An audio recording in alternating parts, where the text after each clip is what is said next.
Good morning. This is the Newswire. I'm Edwin Lisamira. Cardinal Robert Francis Prevost has become the 267th Pope and the first American to be elected leader of the Catholic Church following the death of his predecessor Pope Francis last month. 133 cardinals took part in the election in the Vatican's Sistine Chapel on Thursday. Prevost, who's 69, will be known as Pope Leo XIV. He was born in Chicago and moved to Peru in 1985, where he worked as a missionary before being made an archbishop there. Pope Leo XIV obtained Peruvian citizenship in 2015. In his first address as Pope, he spoke in Spanish as he was greeted with cheers from thousands of people who'd gathered in St. Peter's Square. La pace sia con tutti voi. All of you. Fratelli, sorelle carissimi. Questo è il primo saluto del Cristo risorto. Greeting of Christ resurrected, the Good Shepherd who has given life for the flock of God. And I would also like this greeting of peace to enter into our hearts in order to reach our families, your families, to all people, all of you, wherever you are, to all of earth. May peace be with you. SpiceFM drive host Edward Quatch will be laid to rest tomorrow at his home in Ugenya, Siaya County. Family, friends, colleagues and fans came together at the All Saints Cathedral in Nairobi yesterday to bid farewell to a man whose influence stretched beyond the airwaves. Known for his wit, charisma and unforgettable voice, the death of Quatch on April the 28th after a short illness left a deep void in the hearts of many. His life was celebrated in tears and words that recalled him as a radiant soul, a pioneer in local radio broadcasting, a relentless creative spirit, and above all, a beloved son, brother, and friend. His mother, Emma, said her son made an unforgettable impact both at home and on the airwaves. I'm overwhelmed with sorrow, knowing that I will never hear your voice on the radio again. But even through the pain, I find solace because you are so loved by so many people. Your life was a shining example of love of purpose, of kindness. You are gentle, you are kind-hearted. Edward's brothers Edgar and Okoh also paid heartfelt tributes, remembering his infectious sense of humor and the strong calls he often made for unity within the family. Kerry was charismatic. Kerry was articulate. He could express himself succinctly and clearly and make his views known, and he was well understood. At SpiceFM, your soul would shine with wit and warmth in every line. A friend, a guide, a joyful sound, now missed in every moment found. You told the stories, held the space, with grace, with courage, a presenter with heart so wide. Edwin Kwambai, head of radio here at the Standard Group, also spoke highly of Edward, recognizing his impressive broadcasting style that captivated so many listeners. Edward Quatch was not merely a presenter, he was a trailblazer. He possessed a rare talent, an infectious energy and unwavering passion for radio that shaped the very landscape of broadcasting in Kenya and the region. He had an extraordinary ability to connect with listeners from all walks of life, making them feel seen, heard and understood. His voice may be silent, but his spirit will continue to resonate within the airwaves he commanded and in the hearts of all who knew and loved him. Quatch passed away 2 weeks ago at the age of 52 while receiving treatment for meningitis at a Nairobi hospital. We send our deepest condolences to his family, friends and loved ones during this difficult time. Armed Israeli security forces have forced the closure of 3 schools run by the UN Agency for Palestinian Refugees, UNRWA, in Israeli-annexed East Jerusalem. Hundreds of Palestinian students were sent home from the schools in Shuafat refugee camp just after classes began on Thursday morning. UNRWA's Commissioner General said Israeli authorities were denying children their basic right to learn and accused them of a blatant disregard of international law. An Israeli ban on UNRWA took effect earlier this year, and Israel accuses the agency of being infiltrated by Hamas. UNRWA denies this claim and insists on its impartiality. That's the Newswire. I'm Edwin Lisamira.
then corruption will be an issue of the past. If you don't have political goodwill at the top, we will pass laws, we will amend laws, we will continue passing laws and re-amending laws, and nothing will happen. This is the Situation Room, the only way to start your day.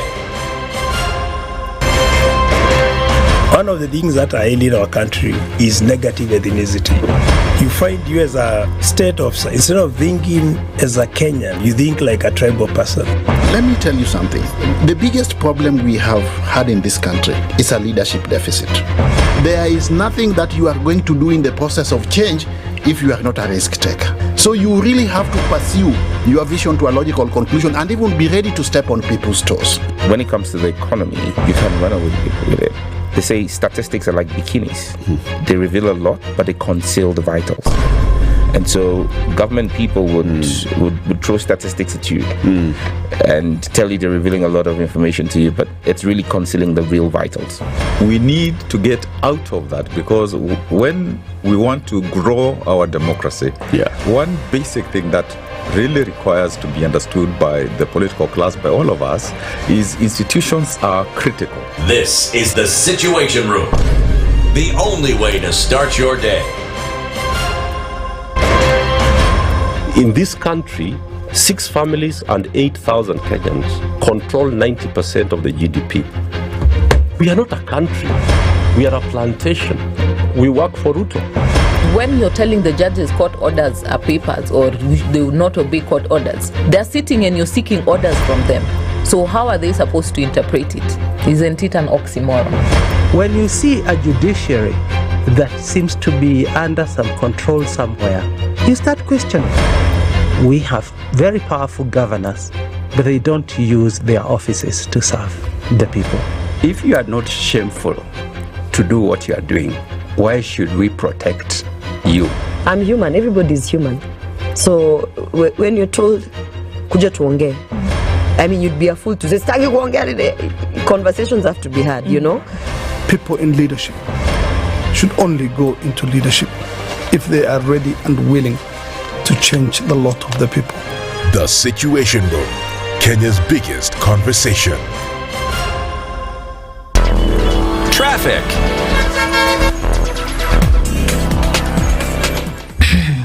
Good morning and welcome to Friday. A quick look at what's happening on the roads this morning as we get into it. And not much, actually. The chill has begun and a little bit of traffic starting to form on that underpass area of the Thika Superhighway. Before that, nothing much, actually. And also we'll see that it'll be clear coming off of Waiyaki Way.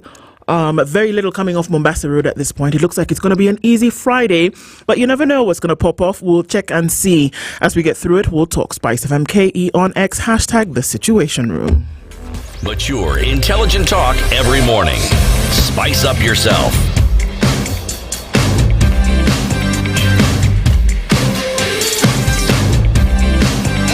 Mornings done right.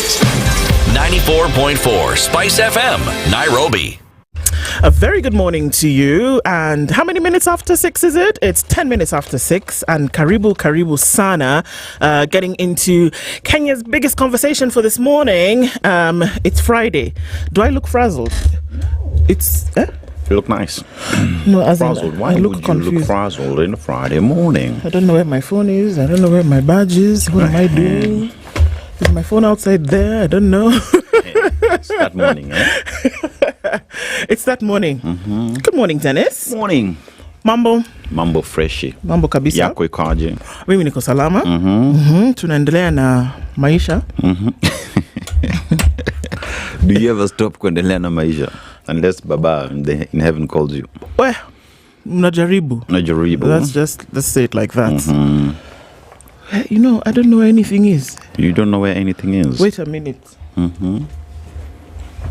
I can find my phone inside here. You will find it. Provided you have your handbag. You have your phone. Know what's going on. Jeez, it's that morning. Ednah, did you take my phone? Ednah is ignoring me. She's pretending like she doesn't talk. I take do what did she say? You didn't plan yourself. I did. Then you know there's Tracy. Tracy came and waylaid me and started giving me stories. Anyway, Phone imepotea for real. Phone imepotea, lakini si unaweza tumia yangu tuongee kuhusu hizo conversation. Haya, basi wacha tutumie Dennis kwanza. Alafu tuone kama Ednah atatusaidia baadaye. I got you like that.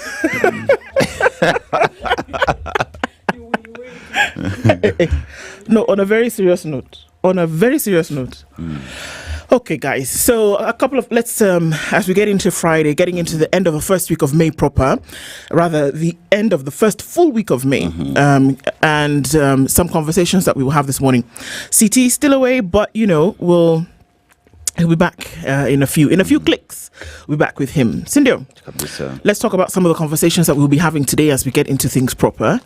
You've heard of vasectomies, and you wonder, okay, so what is this? Is this like total birth control, but then taking into consideration from the men's side? Dr. Samuel Mikaye is medical officer with Mary Stopes Kenya, and Salano Nziae underwent vasectomy in 2022. Debunking vasectomy myths. That will be our Healthy Friday conversation today, and we're going to look into it. It's a big one. Folks are saying, can you reverse it? All those questions. We'll tackle them at 7. And then at 8 a.m., you heard about the Chicken Gate election scandal, did you not?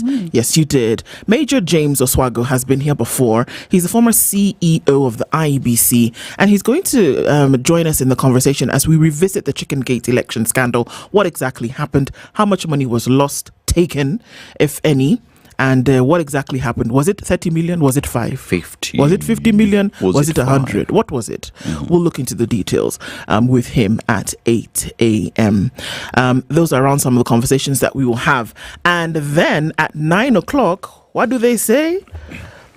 Habemus Papa. Habemus Papa. Yes. Pope Leo XIV was elected by the Cardinal Conclave in just over 24 hours.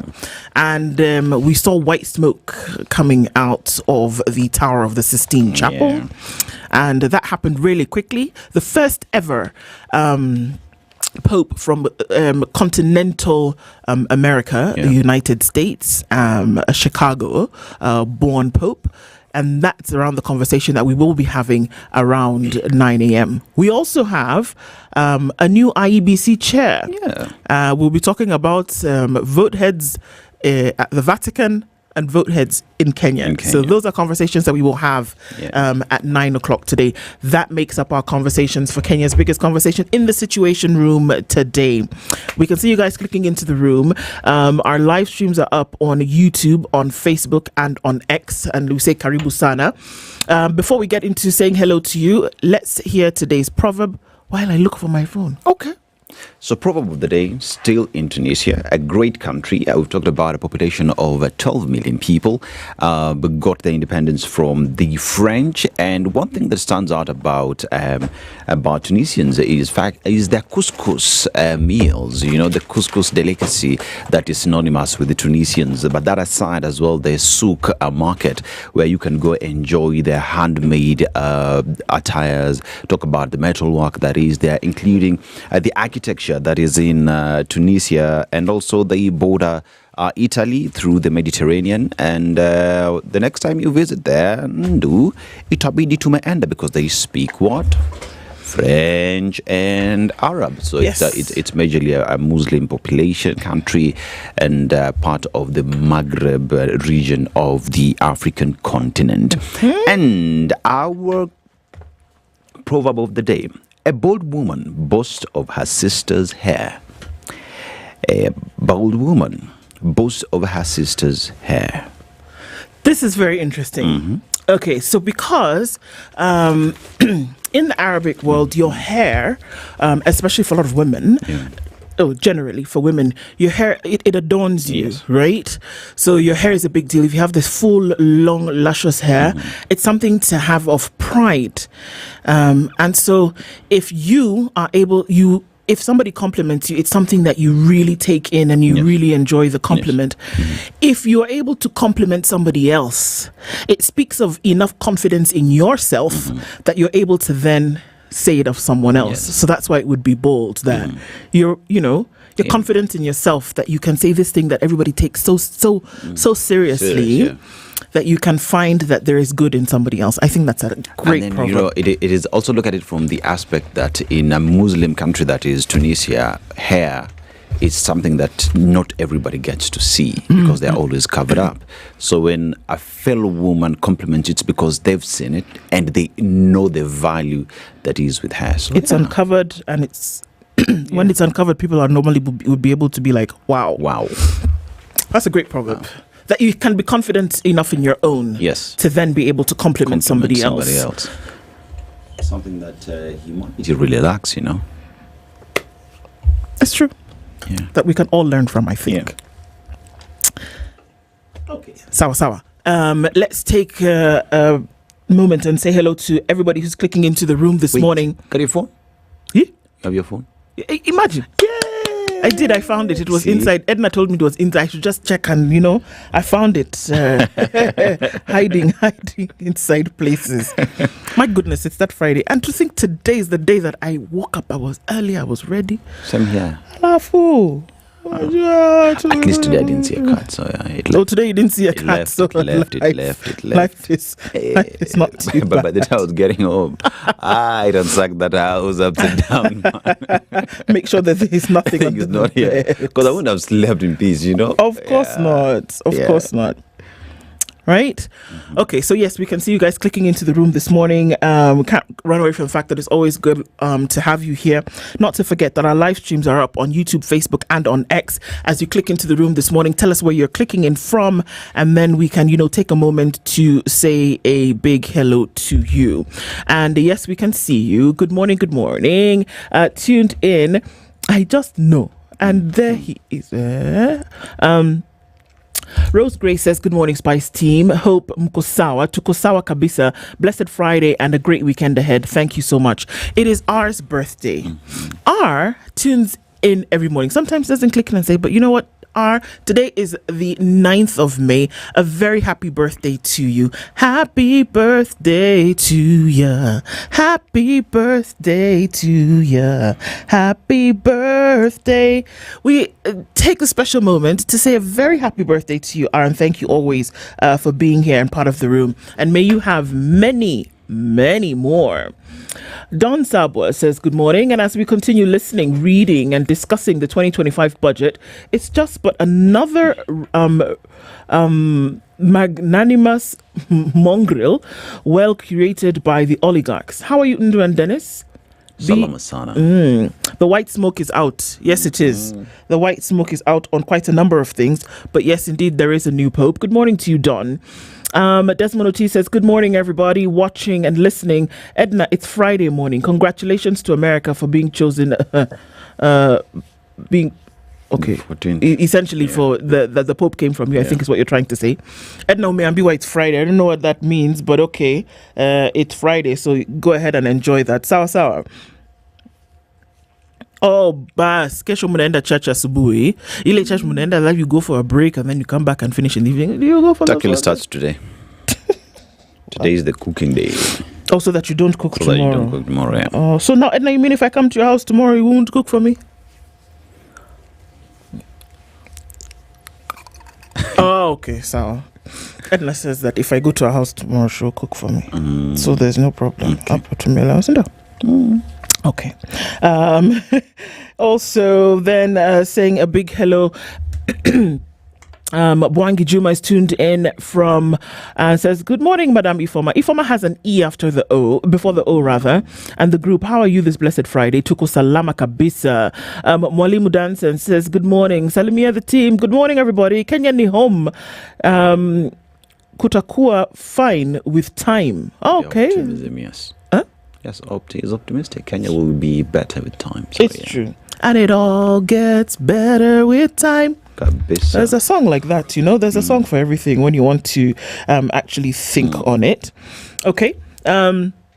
Also saying a very good morning to Paul Njehia says, good morning, tuned in from Loka Community Gardens, North York. In Ontario, I imagine. Okay. Kansas is tuned in. That's where Marteau is and says, tuned in Vibaya. Trump can't stop us. Okay, so Trump wanted to stop you before. Good morning, it's Friday, says Agola. Agola, we can see you dancing in your red dress. Is that how it is? Well, always welcome, and thank you so much for joining us this morning. Morris Andati says, good morning, tuned in, and says, happy Friday and a happy weekend. Hello, Princess Ndu and Aseto and Ednah, says Leo.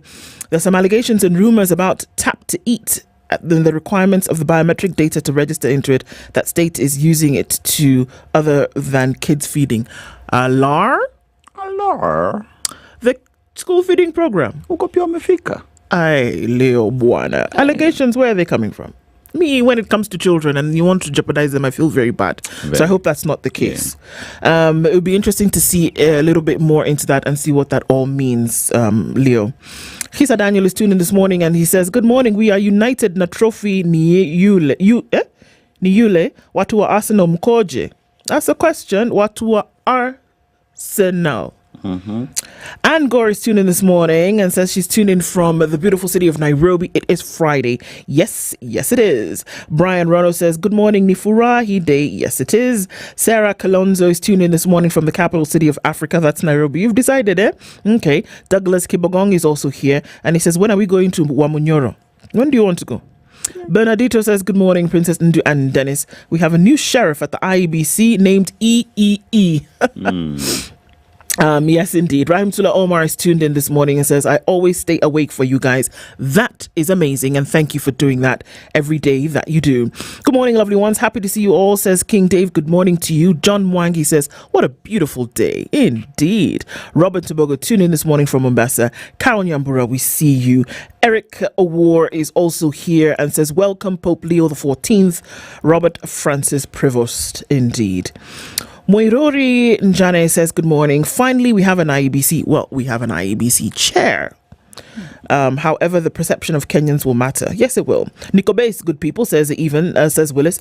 Christina, good morning to you. Mutuflani, tuko area kama? Pi R squared. Sawa. We see you. Iskitala says, good morning, tuning from Bamburi with love. Why is it I find Samir and Aseto have the same voice over the radio? Trust me. They do not at all. They may be deep, but it's a very different voice. If you listen, it is very, very different. Can I say very different some more? Marto says, Ndu, always good to be here, but you guys are going to get me fired for staying up late to listen to you guys while live. You will not get fired in Jesus' name. Amen. You will not be fired. Just stay up, keep listening. The grace will follow you, my friend. So don't even worry about it. Just keep doing what you do. Georgia Koff says, good morning this morning. CT Princess Ndu, Dennis, Ednah. We finally have IEBC. Looking forward to their controversy loading. Omo, it's can load. We'll wait and see. Leah Mombe tuned in this morning. Says, silent member here from Vantas in Finland. Well, it's always great to have you. Thank you. You're quiet, but we know that there are many of you who are quiet, but you don't comment. We honor you this morning. Always making my morning nourishing and fun. Thank you, Leah. Quick recovery to CT. He'll be back all waxed and oiled. Worry not. Sir George Gashoiri says, good morning. Sir George, where have you been? You're looking forward to a great show. I hope you're well. Jamboni, let's speak the truth, says Joe. Okay. 2027 will not be the first time youth will be voting in Kenya. They have voted before and they will forevermore. Sawa. True. Washo Gatoto, I actually met her at the All Saints Cathedral yesterday at the memorial service for Edward. It was really nice to meet you. Finally to meet you in person. I really saw your pain. I'm so sorry. Oh, thank you, sister. It was great to see you and great to connect, albeit in a very, very heavy and sad moment. But thank you for tuning into the Situation Room and to SpiceFM every day. And we lay Quatch to rest tomorrow.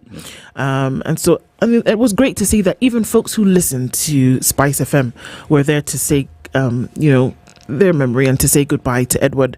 So that was amazing. Thank you so much. Man P says, good morning, Spicers. Tuned out of Austin in Texas. And Dan Steelangat says, good morning, Madam Queen and Aseto. IEBC is now in place. Get ready for more shenanigans. We're going to read through everybody today, and I know there are quite a number of you here. Kevin Obanga says, good morning, Spice family. Tuned in from Lango Kubwa.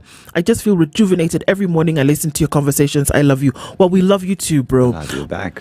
Marto is tuned in from Kansas City, like we said. Abera Bethwell also tuned in this morning. Happy to be here. And you're tuned in from Kilifi County. Also, Tony Karaoke also tuned in this morning from Embu. Says, good morning. Greetings to Dennis CT Alienda Conclave. Na hamtaki kutuambia. Sawa, narudi usijali. He'll come back now with a red hat. In fact, I'll insist that he does that so that we can be sure of where it is that he went. Yeah. So also, good morning to you all and lovely day and weekend ahead, says the sisters. You've called yourself the sisters. Okay, Sawa. George says, good morning, tuned in as well. And also saying, when are we going to get a black pope? Ever asked yourself in studio, Ndu and Dennis? That's interesting because actually yesterday, after coming back from the service yesterday and sitting and just watching as, you know, all the news channels around the world were focusing on the tower and the smoke was black. And I actually asked myself the question that I've often asked myself, that when we talk about a religion that is accepting of all people, would we ever see the time when a pope would be of African descent, would come from Africa, would be black? I mean, it's sad to say, but I don't think. Yeah, because you see, when you look at it, anyone who's becoming a pope needs 2/3 majority, right? Now, this is also coming from the fact that if you look at how many cardinals we had there from Africa, it's a number less than 10. You know what I mean? Then you need 2/3 majority for you to get there. So that means there are these cardinals who formed relationships of a very long time. So by the time you are a cardinal in Africa, then you get to go there. So there is always things that are working against you, but optimism, I think. Sure. Yeah. You know, and one would hope that it would not just be the black cardinals who would vote for a black pope. Yeah. You know, that it would be and I still hope, and I'm going to talk about this a little bit later at 9 o'clock, just looking at from some of the research that we have and some of the documentation that we have available, is that the assumption is that you rise to the position through the things that you have done. Yes. And through your practice and your belief and things like that, you rise to that position, you know. So it's not political in the sense that, let us see what we can do. Some politics do come, I guess, and play in, but it's supposed to be a devout, you know, kind of decision.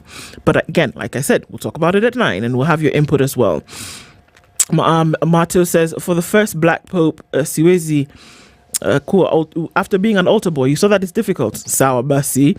Olive Shege says, today I tuned in live just to say this. You guys were very professional the other day. Clap. Well, thank you so much.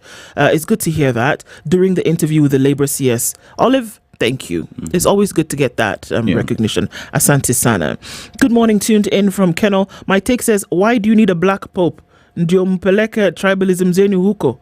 Jatosha Mbogo, I say. Weh, sawa basi. Sorry, boss. Why are you angry this morning? My take, calm down. Don't worry.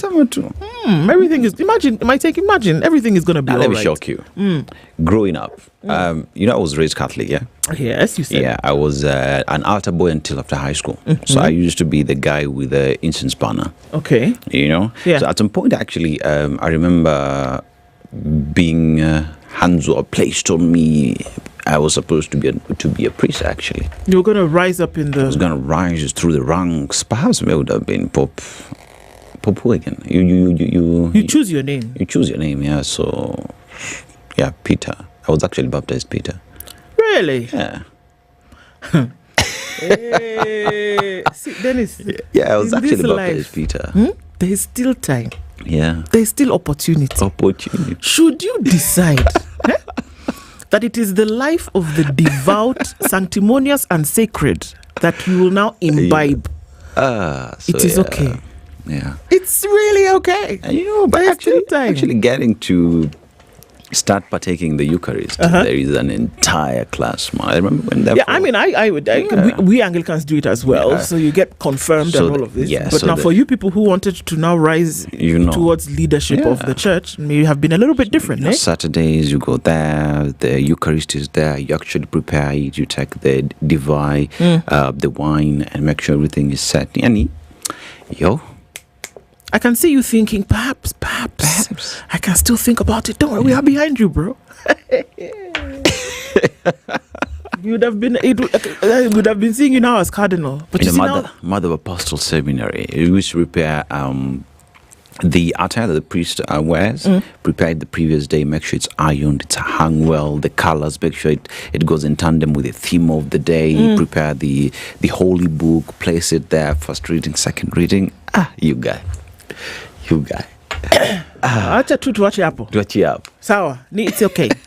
Let's look at headlines in 1 minute, and then we'll come back and discuss at 9 o'clock whether Dennis Aseto can actually now start to go and maybe come back. Retrace my footsteps. Come back and see, maybe you can now. Habemos Papa. And then we'll also talk about some of those traditions that we see that was interesting to see. So, okay, that happens at 9. I'm just excited. Okay, anyway, so let's look into the headlines real quick, and then we'll come back and look at stories in detail. Sure. On the front page of Kenya's bold newspaper, The Standard, Pope Leo XIV, the 267th pontiff, after 36 hours of waiting while the College of Cardinals followed the ancient tradition to select the next pope, the iconic white smoke finally rose above the Sistine Chapel last evening, a signal that a new pope had been chosen, American Cardinal Robert Francis Prevost. Information about him and what he's done, we'll share that with you later. But that is what grabs the headlines of the Standard today. Ruto nominates Efekon as IEBC chair to serve for 1 6-year term. Many would have said that was not expected, but okay, we'll look into details of that. Quatch, farewell to radio trailblazer. I gotta tell you, yesterday I was struck that in whatever you do, try to be good. Try to be a person. And I was really, really struck yesterday, and I sat in the cathedral, and it was full of people who just came to say, goodbye and have that one last laugh. But I had an opportunity to tell myself, you know what, Ndu, if you can, every time you can, just do right. There's something that Big Ted said, the initiative that started about their crew, the men and the mental health, and how they need to sit down and just have conversations. And what Quatch said, just be raw. Just be raw as it is. Don't treat a man wrongly. Don't, be. And then, John Mark Odor during his, sermon talked about being humble, being humorous, being helpful.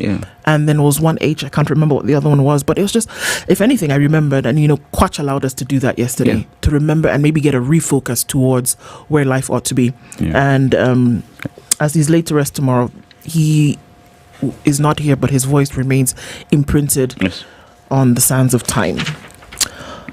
So there's that story. We'll look at more details of these stories as we get into them, so you can tell us a little bit more on the Nation. So the Daily Nation as well is Pope Leo XIV as well. Has been expounded further in pages 2 and 3 of the same. We also have a public notice there, MCSK, their changes, just letting us know that Professor Ezekiel Mutua ceased being an employee of that body.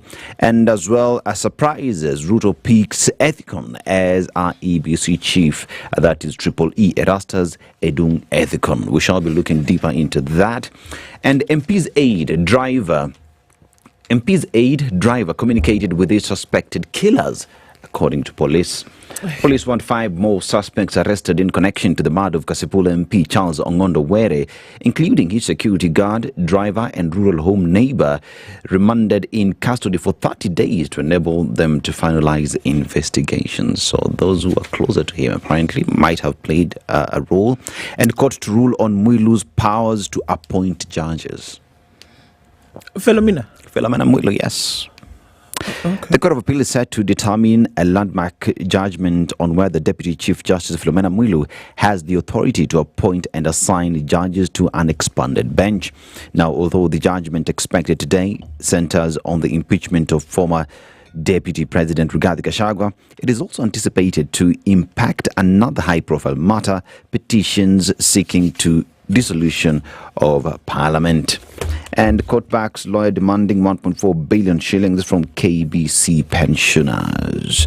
Yeah, and many other headlines that we'll be looking into. Look at the People Daily and a look at the Nairobian. Okay, so I'll look at the Star just really quickly. Of course, the chosen one is on the front page of the Star. Pope Leo XIV. Fresh vetting, panic grips MPs as feuds with guards emerge. What is that all about? Well, panic has gripped MPs following the shocking murder of Kasipul MP Ongondowere and fresh revelations of growing tensions with their bodyguards. Speaker Moses Wetangula has ordered the vetting of all MP security personnel. Well, okay. We see how we react. Reactionary. Same things when we talk about quality assurance across board. This is one of them. So could the speaker as well just take the matter to IPOA?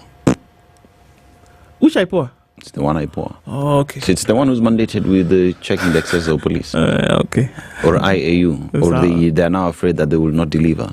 Just saying. It's hard, Dennis. Yeah. It's okay. So we have these bodies to work. Let them work. It's hard.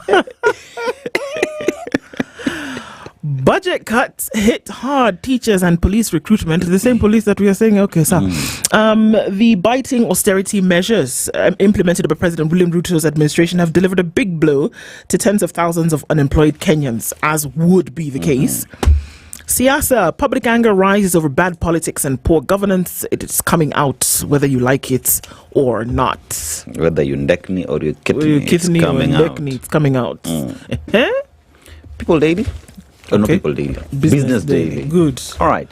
Rich investors earn 57 billion shillings from treasury bond deals. Demand for infrastructure bonds yield high profits and capital gains from shares property in single digits. Treasury bond investors made a profit of 7.6 billion shillings selling their securities in the secondary market at the Nairobi Securities Exchange in the first quarter of the year, underlining government's paper status as a top earner ahead of shares and real estate. So ukitaka kutengeneza pesa fanya hivyo, fanya kazi na serikali, hapo iko pesa nyingi sana. And Cardinal Prevost elected Pope Leo XIV first US pontiff, and Kenya makes first plea for reversal of US trade tariff. Kenya has made a direct formal appeal to the United States to reverse the 10% tariff on exports to preserve the duty-free exports for selected products from the country and protect over 65,000 jobs. Stanbic Bank profit falls 16% on lower forex income, and foreigners' NSC participation sinks on US tariff jitters. So yeah, we continue to see the effects of the tariffs imposed by the US President Donald Trump, but interesting days. Yeah. Definitely interesting days ahead. We're going to come back and look at these stories in detail and share the meat of these headlines. It's now 21 minutes to 7 o'clock. Take a quick look at what's happening with weather, and then also take a look at what's happening with traffic, and then we'll come back. Right? It's the Situation Room, 21 to 7.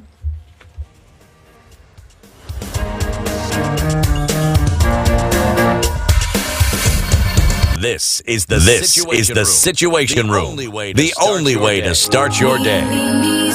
This May, the stage is set, the mic is on, and the search begins. Welcome to Next Superstar. From raw vocals to big talent, the search is on for Africa's next hit maker. Next Superstar is here. Premiering May 3rd at 8 p.m. exclusively on Remo TV Plus, StarTimes Channel 56 or Channel 166. Buy a DTT StarTimes decoder for only 1,399 bob or a DTH for 3,199 shillings to enjoy unlimited entertainment. Join judges Size 8, King Kaka, Motive, and hosted by Amina and Butita on Next Superstar.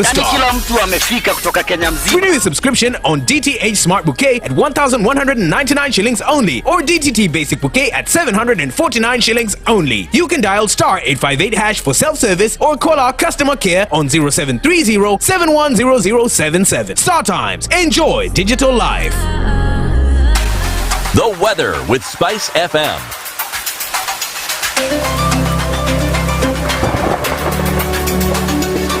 Cloudy conditions in Nairobi this morning at 15. It's 13 and sunny in Nakuru with cloudy conditions at 15 in Nyeri. Sunny at 13 in Eldoret, while Mombasa is cloudy at 25 and Malindi at 25 is cloudy.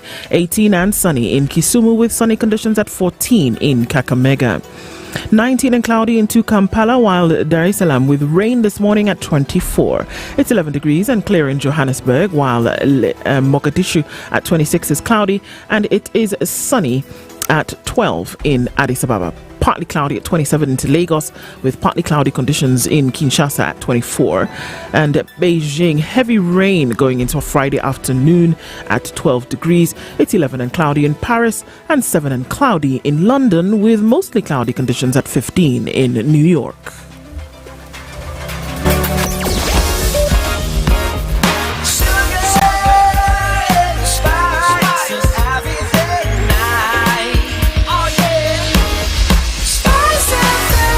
Spice up your life. All right, taking a look at what's happening on the roads this morning. There's traffic building on the Thika Superhighway as you get towards Survey and then out towards the Pangani Underpass. That's about the most of what we'll see with traffic today. Everywhere else seems to be moving along smoothly, not an issue here. There is some traffic on Jogo Road. It's finding its way through towards Landis and then out towards Kamkunji at the roundabout. But whatever is happening on the Eastern Bypass is not too much to worry about. It's fair weather traffic, as I like to call it. A little bit of that as you approach Outer Ring, and then onto North Airport Road is pretty busy. The Southern Bypass looks good. We'll probably see a lot of folks exiting the city as you go into the weekend. As you come off of Ngong Road, there is some traffic, and then some of that on Naivasha Road as well. All to watch. Let's see what happens. We'll talk. SpiceFM KE on X, hashtag The Situation Room. Mature, intelligent talk every morning. Spice up yourself.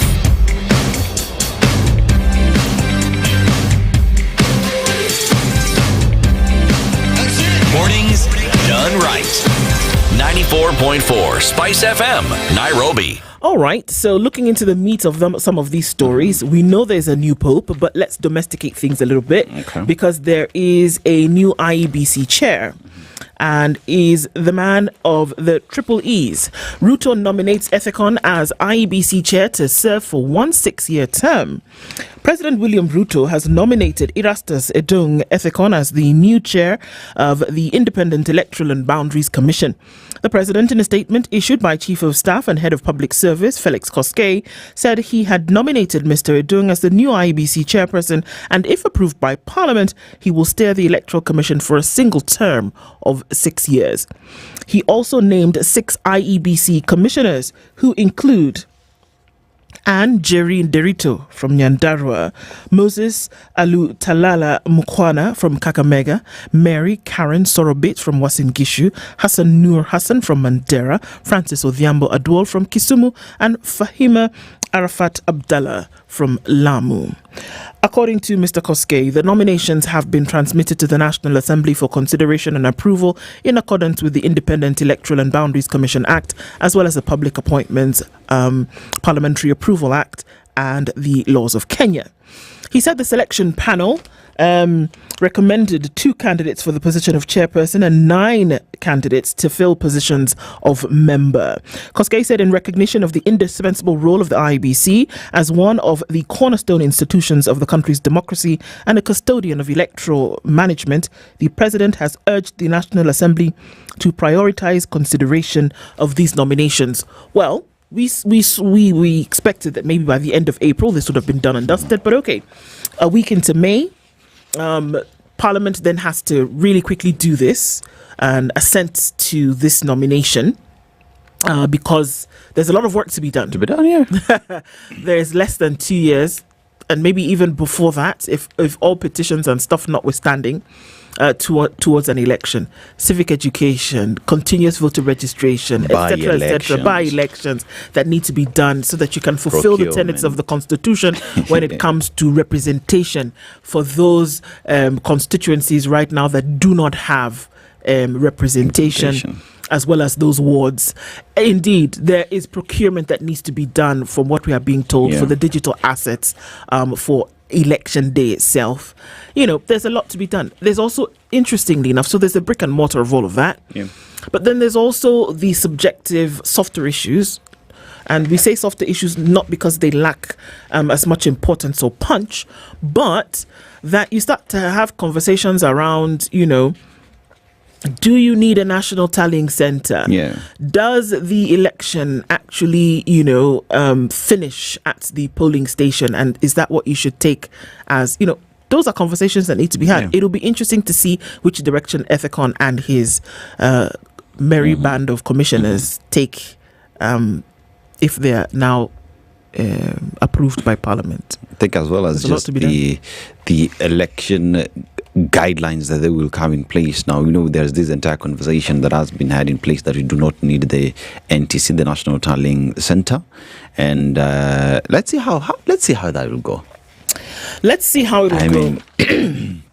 Already we've seen a lot of people speaking online with regard to these names. The accusations on Ethicon are allegedly having links to former Turkana governor and whatnot. So there is a lot that is being said. The discourse is already there. Let's see what Parliament will do with regard to vetting these individuals. And So somebody's asking if the Anne Jerry Nderitu that we're seeing from Nyandara is the same Anne who's the registrar of political parties. It is not. It is not. Nderitu is a popular name, so it's Anne. And Anne. Yeah, exactly. So it's not the same person. Okay, so share another story with us. So there's this story that is in the Daily Nation, and it's actually a worrying story in all rights and bounds. It is actually her. I'm sorry. It is her. So Anne, who was a former registrar of political parties, is now a commissioner of the IEBC. It is her. I beg your pardon for that. Okay, it is her. Yeah, because I remember she interviewed as well. Yeah. So here we have Kenya fails to pay 1.6 billion shillings as babies miss life-saving vaccines. Now, for the past 6 weeks, Halima Parmat, a mother of 3 who lives on the Kenya-South Sudan border, has been unable to get any childhood vaccine for her bundle of joy.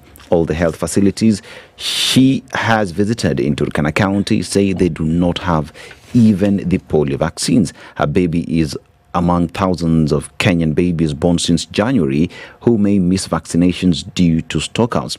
And they may have to wait longer for the life-saving doses after the government refused to pay 1.6 billion shillings owed to Gavi, the Vaccine Alliance, ahead of the 30th of June deadline. The Ministry of Health, in a post on its official Facebook page on Monday, had indicated that the Cabinet Secretary, Ednah, had officially asked Gavi for a new co-financing framework and an extension of the deal until 2035. However, the senior Gavi spokesperson said that the Health Ministry is not being honest about what was agreed on, and that the true position is that Kenya plans to transition out of the Gavi agreement by 2029 after refusing to settle her debt on time.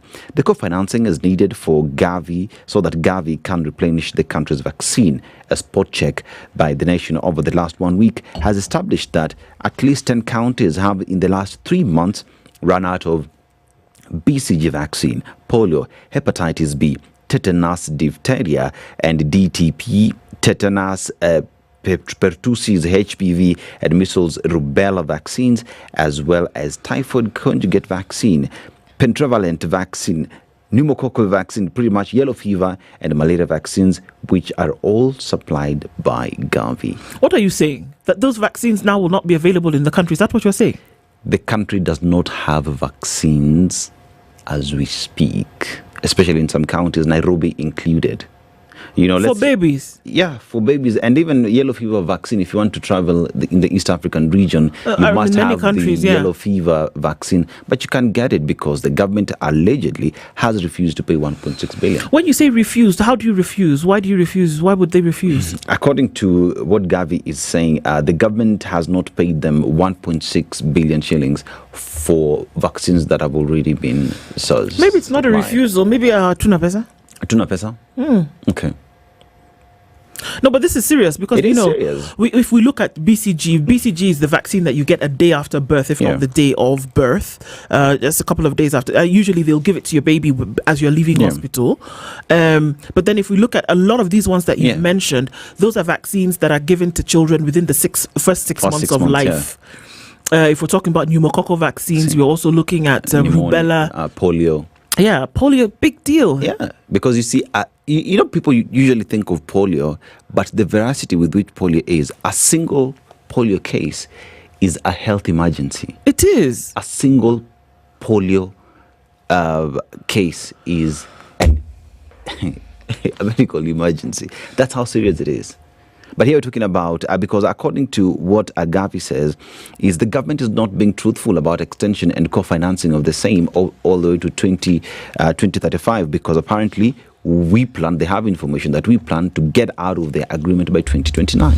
There's something underfoot here. It seems a bit weird to me, because why would you gamble with something that is so critical when it comes to life? The life of children, this is something that is administered at birth and then through towards 6 months, 9 months, 12 months. There's something that sounds very strange to me here, because I don't see that you would intentionally, of sound mind, gamble with something like that. Because she says, the lady that it's being discussed here says, since January, we are in May, mid of May, she has been unable to get vaccines for her baby, and not just her. Which begs the question. Because I even know someone actually who went to look for yellow fever vaccine, and they were told Hatuna in Nairobi, Hatuna. It doesn't make sense to me, and I don't think it's a money issue either. But I'm still asking the question that I'm a bit worried, because why would you gamble with something so critical? Could it be that we have gotten into, I'm just speculating, we've gotten into a better deal with someone else? We've gotten into a deal with somebody else, but because we are bound by the contracts that we already have, so now we are trying to gamble with this and see how to go about it. So frustrate the supplier, walk out of the contract. I don't know, I'm just thinking. Because how else do you explain that your children do not have vaccines? Yeah, sure, Dennis. I think it could be anything. Yeah. But what I'm saying is that the overarching, importance or priority would be to then protect children against potentially fatal diseases. You don't want to play around. I mean, you think about at 9 months, you get a meningitis shot. You think about the rubella shot that you get around 6 months, and then you get a booster around 12. You think about the BCG vaccine that you get 3 to 2 days after birth. These are diseases that if you do get them as a child, they're fatal. What? Because I remember I took my son for the other day, and we didn't get the vitamins supplements. So we had to go back later to get it. So it is actually a problem. It is true. It is a problem. Jamini Apanai, this is not one to play with. It will be interesting to see what the politics is behind this. What the CS said is to safeguard the immunization gains made over the years. CS Duale proposed a new framework that demonstrates the government's commitment to the health of Kenyans' children and its partnership with Gavi, allowing the country to transition sustainably towards full financing of the public health and immunization programs. The health minister announced in an official statement after Duale met with a high-level delegation from Gavi, led by country director Thabani Mafosa. It is okay. I think that is it is in order. But in the meantime, you have children who need this vaccination, and you're still gambling with it. You sort that one out, and then you move on to those full-term many stories. I think there's a lot that we're not being told. There's just scratching the surface. There's a lot more on this story. But even as they play the politics, I mean, these babies need the vaccines today. Quatch, farewell to radio trailblazer. The life of Edward Carey Francis Quatch, a revered voice in radio, was celebrated in a moving service at the All Saints Cathedral in Nairobi. Yesterday, family, friends, colleagues and fans came to bid farewell to a man whose influence stretched beyond the airwaves. Known for his wit, charisma and unforgettable voice, the death of Quatch on the 28th of April, after a short illness, left a deep void in the hearts of many. It is true. There's a picture here of Edward Quatch's parents, Justice Retired Richard Otieno Quatch and Emma Felicia Quatch, during his memorial service at the All Saints Cathedral yesterday. As his family and colleagues took turns to share tributes, they painted the portrait of a man who lived life to the fullest, loved and was generous. So he's laid to rest. He will be laid to rest tomorrow, and in Simenya. And it's a sad one to continue to live with the reality that we won't speak face to face again, but his memory is etched in our minds for time. I remember when the brother was saying you would sit with Quatch and you would go out for dinner, and Quatch would pay for the bill, not knowing how he would go home. Yeah. And he would just say, "Papa, I'll sort it out. Don't worry. Yeah. Don't worry. I'll get home. He would literally empty himself for the pleasure of others, Yes. and then deal with his own issues later. Yeah. And even the father saying that, Quatch was just different. That he came up with a nickname, the Don, so that at the dining table they would always talk about the dad. His words, they would backbite you, and you would not know what it is they're talking about. But he embraced the name and said the Don is happy based off the presence of individuals who loved Quatch, who knew Quatch, and that politicians should learn from Quatch's life. That do good, and people will just love you. Honestly, true. Very true. Yeah. Okay, share one more story with us, even as we remember Edward. Yeah. So, okay. Gazeti imekata kufunguka bana. Mkono inataka maji na hakuna maji. So yeah. Selective justice, why Ongondo case was acted on as others shall. It's the question being asked now. The swift arrest of suspects linked to the brutal murder of Kasipul MP Charles Ongondo Were has demonstrated the capabilities of security agencies in cracking serious crimes, exposing previous inaction that has led to many murder cases going cold. Now, as of yesterday, 10 persons had been arrested in connection with Were's killings on April 30th. Were gunned down, rather was gunned down at the city mortuary roundabout on Gong Road, Nairobi.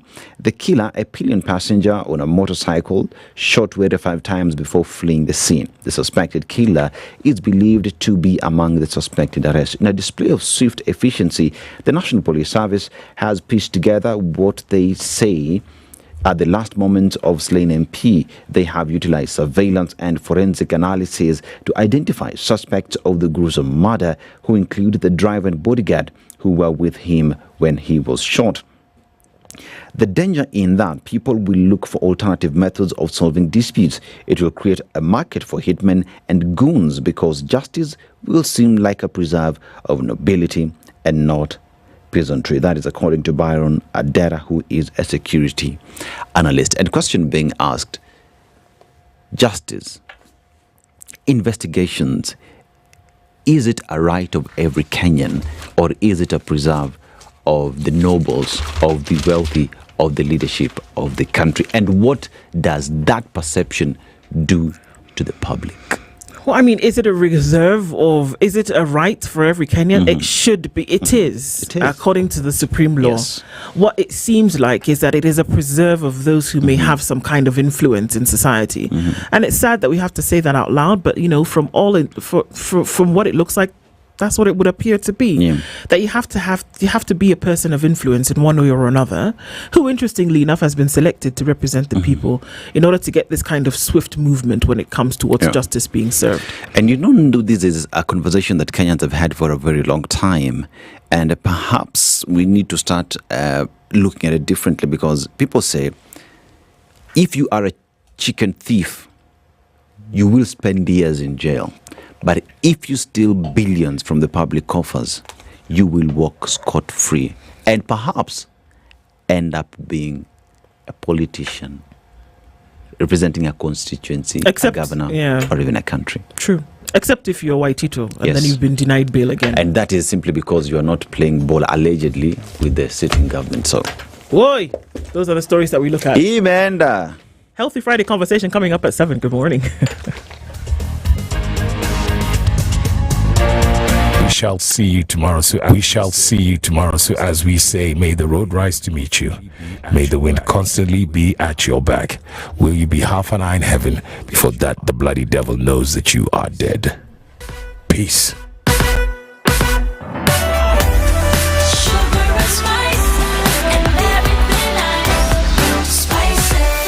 Spice up your life.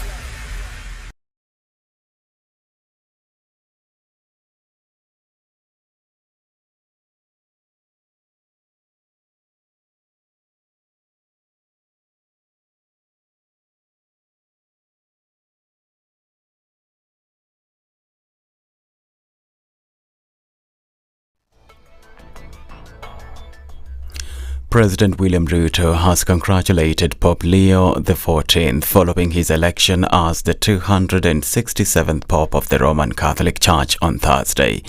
Posting on X, President Ruto expressed hope that the pontiff's papacy will serve as a beacon of love, hope and compassion.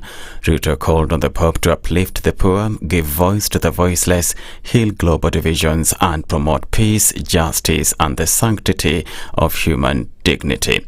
Meanwhile, Catholic Church leaders led by Bishop Anthony Muheria of the Diocese of Nyeri have joined their colleagues around the world in congratulating Pope Leo XIV, saying they are ready to support him. To me, it's very solemn. That calls God's space and God's focus, and suddenly you stop looking at what the world says. Before the conclave itself, they have several days, sometimes even more than a week, to say what and how they see.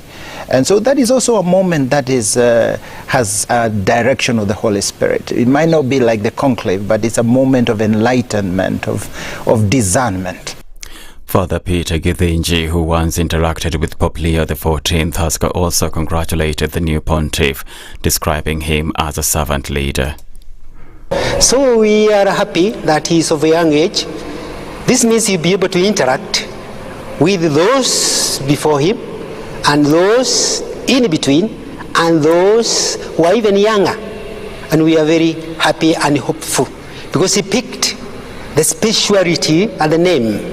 And the name has a lot to say.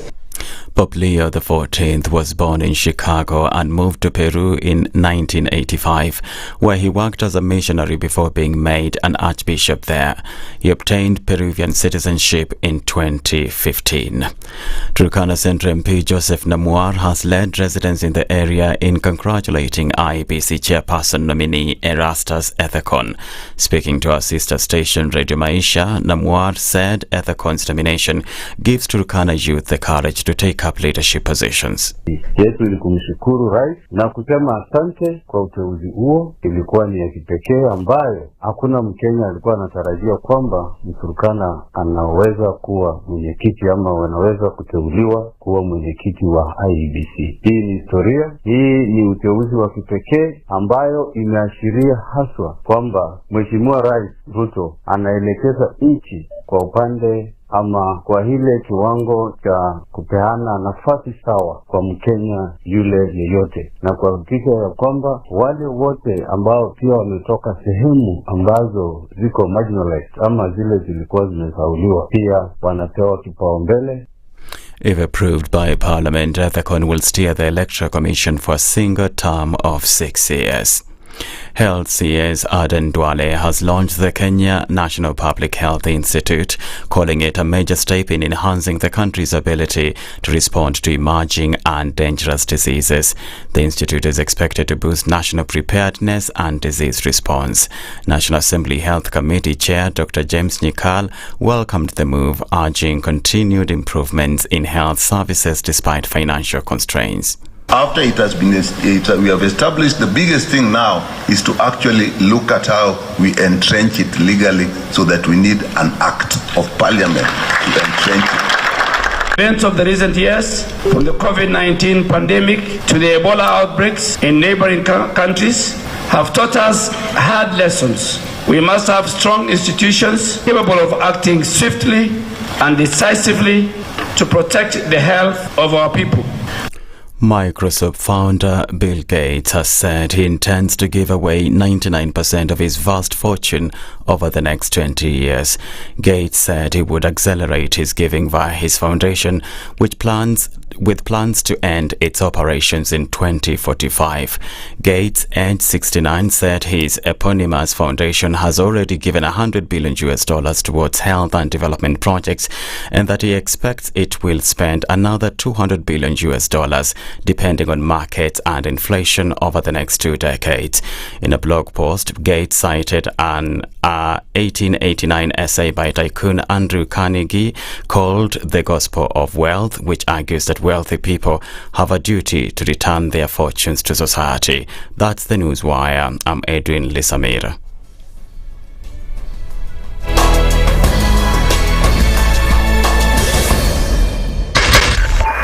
Spice FM. Nakuru. Traffic.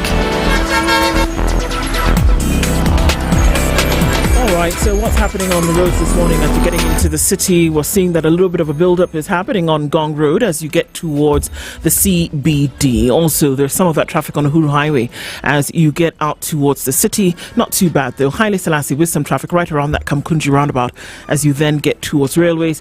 And on the Thika Superhighway, it is quite full coming in from Survey through towards the junction of Muranga Road and then going in the other direction of Wangari Maathai. So that'll do the thing. Jogo Road is busy. Also some traffic coming in on Kangundo Road. The Eastern Bypass now giving traffic through towards North Airport Road, heading out towards the Cabanas Interchange, and some of that also going in the direction of Outer Ring. So we're going to watch out and see what happens this Friday morning. We'll talk, wanting to keep things moving. SpiceFM KE on X, hashtag the Situation Room. Mature, intelligent talk every morning. Spice up yourself.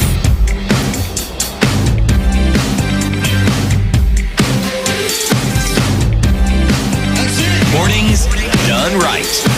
94.4 Spice FM, Nairobi. It's 7 minutes after 7 in the second hour of Kenya's biggest conversation this Friday morning. And we're getting into a healthy Friday conversation. But before we do that, today is the 9th of May. Until the 11th of May, you have a chance to really show mum how much you care for her. And let's be real for a second, shall we? Mums, they are our superheroes, aren't they? From sunrise to well past bedtime, they're doing a million things. Nurturing, guiding, comforting, and somehow still remembering where you left your charger. This Mother's Day, we're giving it all up for mums. The stylish ones, the soft-hearted ones, and yes, the comfy ones too. Woolworths is helping us celebrate her in the best way possible with 30% off all women's knitwear, sleepwear until the 11th of May. So whether your mum lives in her signature knit cardigans or swears by her soft pajamas after a long day, Woolies has something just so her. And the best part, these pieces aren't just beautiful, they're built for comfort, elegance, and that effortless Woolworths quality. So if you're thinking of what to get mum this year, why not let her unwrap a little warmth and softness? Head to your nearest Woolworths store and give her something that says you deserve to relax in style. Woolworths, the difference. Do it for mums this year as we get into Mother's Day. All right, so Healthy Friday, we have that conversation, and we're having that conversation this morning. We're going to be debunking vasectomy myths, and both our guests are seated in hot seats this morning. Dr. Samuel Mikaye is a medical officer with Mary Stopes, and Salano Nzai underwent vasectomy in 2022. Gentlemen, good morning to you both. Good morning to you. Good morning. Karibu sana. Asante. So we're looking into some of these issues surrounding vasectomy and what people think or don't think. We're going to get into that proper. But before we do that, we're going to welcome you to the Situation Room with a proverb. Dennis will tell you which country we're in, and then we're going to tell you what the proverb is, and then you can interpret that for us, right? Yep. Yes. Okay. So the proverb today comes from Tunisia, whose capital is Tunis. And it is a country that is located North Africa, bordered by Algeria to the west, Libya to the east, and Mediterranean Sea to the north and east. Now, the language is Arabic. Now, few facts about Tunisia: a population of around 11.2 million people, and they got their independence from the French, so the country majorly speaks Arabic and French. And some of the things that stand out about it is they have World Heritage sites in the country, the Carthage ruins that stand there as well, and the couscous cuisine. So the next time you visit there, just the same way you come to Kenya and you say we want nyama choma, couscous cuisine when you go to Tunisia, right? And our proverb today is a bold woman boasts of her sister's hair. A bold woman boasts of her sister's hair. What do you make of that, Dr.? A bold woman, by take is someone who's bolder will be proud of everyone, including the family. That's my take on that. Straight and sharp. Okay. And what about you, Salano? I think it means that if you know yourself, you won't be intimidated by someone else's beauty. Yeah. Absolutely. There it is. Confidence in your own. Yeah. Great way to look into things and start off today. So let's get comfortable into a situation or into a conversation that for many isn't, but necessary to know when we start to look at many things around it. So, Dr. let's start with you as we look into vasectomy. What exactly is vasectomy? Before I start the definition of vasectomy, kindly allow me to introduce myself again. My name is Samuel Mikai, a medical officer working with Maria Stops Kenya, which is an affiliate of Maria Stops International, currently based at Eastleigh. So when we say about vasectomy, we mean it's a minor procedure which takes around 15 to 30 minutes. Then the procedure, it involves blocking or tying the sperm duct, which is also known as the vas deferens, with the aim of not allowing the sperm and the semen not to mix, so that you can effectively prevent pregnancy. Okay. And you say it's a 15-minute procedure. 15 to 30 minutes. 15 procedure. to 30 minutes. Yes. Who does vasectomies? Rather, who are the candidates for vasectomies? The candidates for vasectomy, it can be anyone, regardless of the age, as long as someone has made a decision that he does not have a desire for having children in future, because it's a permanent procedure. But what are the recommendations from the doctors whenever anyone processes themselves? How do you gauge that they are the right candidate? What's the process you take them through? The process is we explain the procedure to the patient in terms of counseling. We tell them it's a permanent method, and then we express to them that it's an irreversible procedure. Then from there, once the patient has decided that he is willing to take the procedure, then we offer the procedure regardless of the age of the patient. Salano. Yes. For us men, vasectomy is a conversation we really don't want to have. Snip, never ever, But you sit here as someone who saw this opportunity, considered it, went through your doctors. Why? I have many reasons why I did that. The first one is that I came from a very big family. Okay. My parents had a lot of children, and growing up, I saw the pressure that was on us to go to school, to acquire basic things like food in the house. It was always about struggle for the fittest. Is it? Yeah, survival of the fittest. Yeah. Because you can't get good education, you can't get good food. So my prayer was always that if only were just the two of us, it would be very easy for our parents to manage. But now, see, we can't even get a uniform. Our uniform always patched with pieces of rags. So I said, when I grow up, I'll only need to have two children, so that I'll give them the best they can get in this life without straining anywhere. So I got married when I was just in university first year. So I got my wife who also came from a family that they were just seven. They were seven, and she was the firstborn.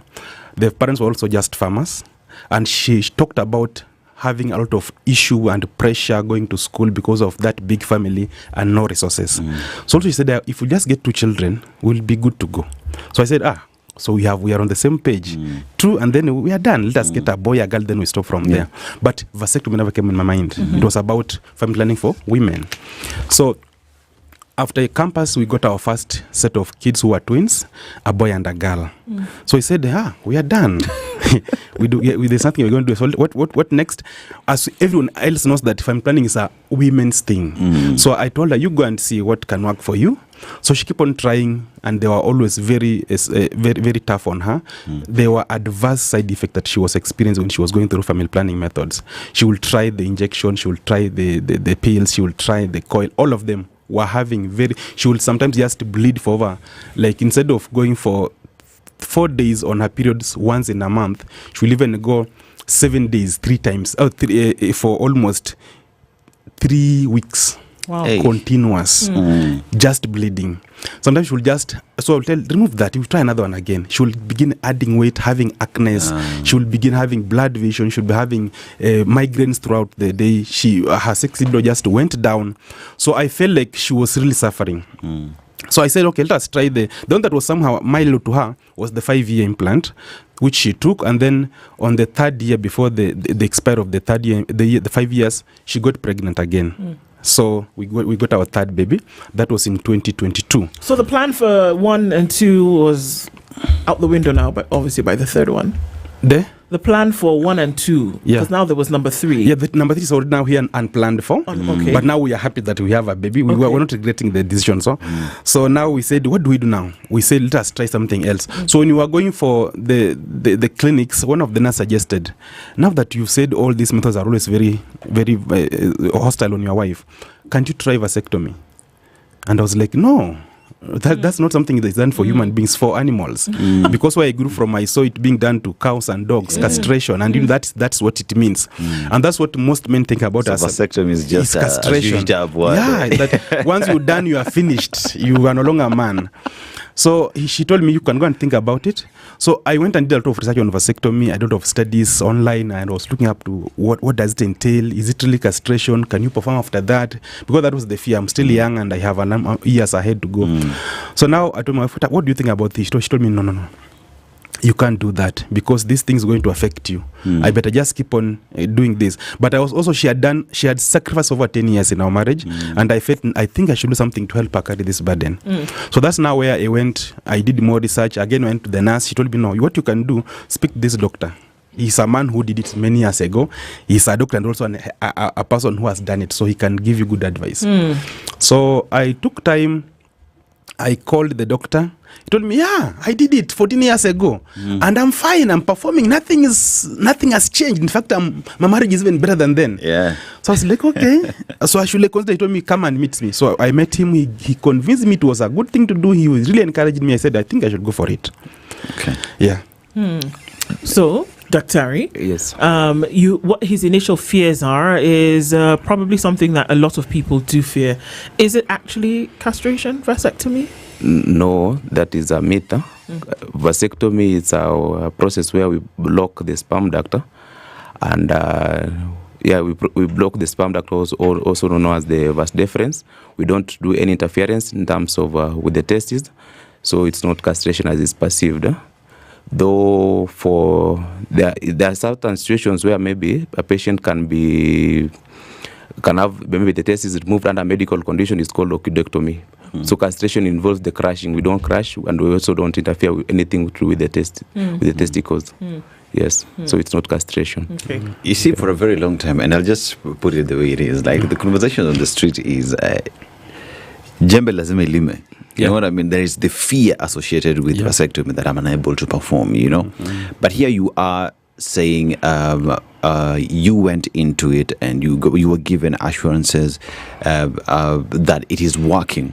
So in terms of you've gone through it, the ease that is now with your wife because she doesn't have to go through this, paint that picture on how you saw your wife after dropping the family planning methods she was using. I think Namona can say that I became the most loved husband. And she felt like she had just relieved a very heavy burden from her shoulders because she was no longer going to use these things. And her life became so easy. You see, when someone has carried a burden that has been a struggle to you, and you know me, I was like Jesus, because now when I carried that burden, I didn't feel the weight of that burden. You see, there's someone who can take your weight and then he feels the weight, but I never felt the weight because nothing was added in my system. I was not now suffering any side effects. Vasectomy has 0 side effects. The only thing I felt, maybe the small swellings, after 3 days it went down, and then the normal pains, maybe you felt something touched to your bones, and then I took some Panadols, and then that was it. So I took the burden without feeling the weight, and then she felt now things have really now become so free, and then even our marriage just changed. Things changed because even you can imagine when maybe you're doing our bedroom affairs, you are like, you don't have that thought like, hey, or will she get pregnant again? Or will this thing come? You don't have such minds. You are as free as, I don't know, if you take your wife to Ombaso and there is no one who knows there is a free environment, and you, that freedom that came with it. So that's now how we really improved. It's like a rally vehicle in Naivasha. Exactly. Kaende. Smooth flow. So, Dr. when we talk about, we've heard the issues of partial and complete vasectomy. Could you explain what those are, and do they actually exist, or are those along the myths as well? partial vasectomy, it's usually the procedure itself. Once vasectomy has been done, you are given a return date where you are supposed to do semi-analysis so that you can rule out the likelihood of having partial vasectomy. Then, in case you find the procedure is called semi-analysis or sperm count. In case you find that there are still sperms within the semen that the patient has given, you do another repeat until there is no sperm count. So, likelihood of partial vasectomy is not possible, but sometimes there are people who can get who can still make women pregnant because of likelihood of reconnection after vasectomy. So there's no partial and permanent vasectomy. So it's about possibilities, because anything medicine, there's nothing that is 100%. We peg it at 99.5% in terms of success rate or effectiveness. Okay, so under what circumstances would it fail? Pardon the question? Under what circumstances would a vasectomy fail? If somebody went for a vasectomy and then lo and behold, a year later his wife is pregnant, one would assume that the vasectomy failed, or, maybe it was not his child. But in the case that we are saying that all factors remaining constant, under what circumstances would a vasectomy fail? Failure rate is very rare.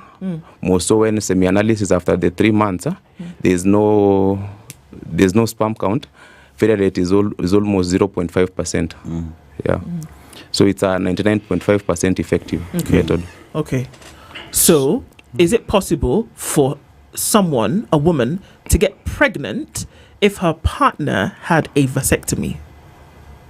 It is possible after some time because of the 0.05% that we are 0.5% that we are saying.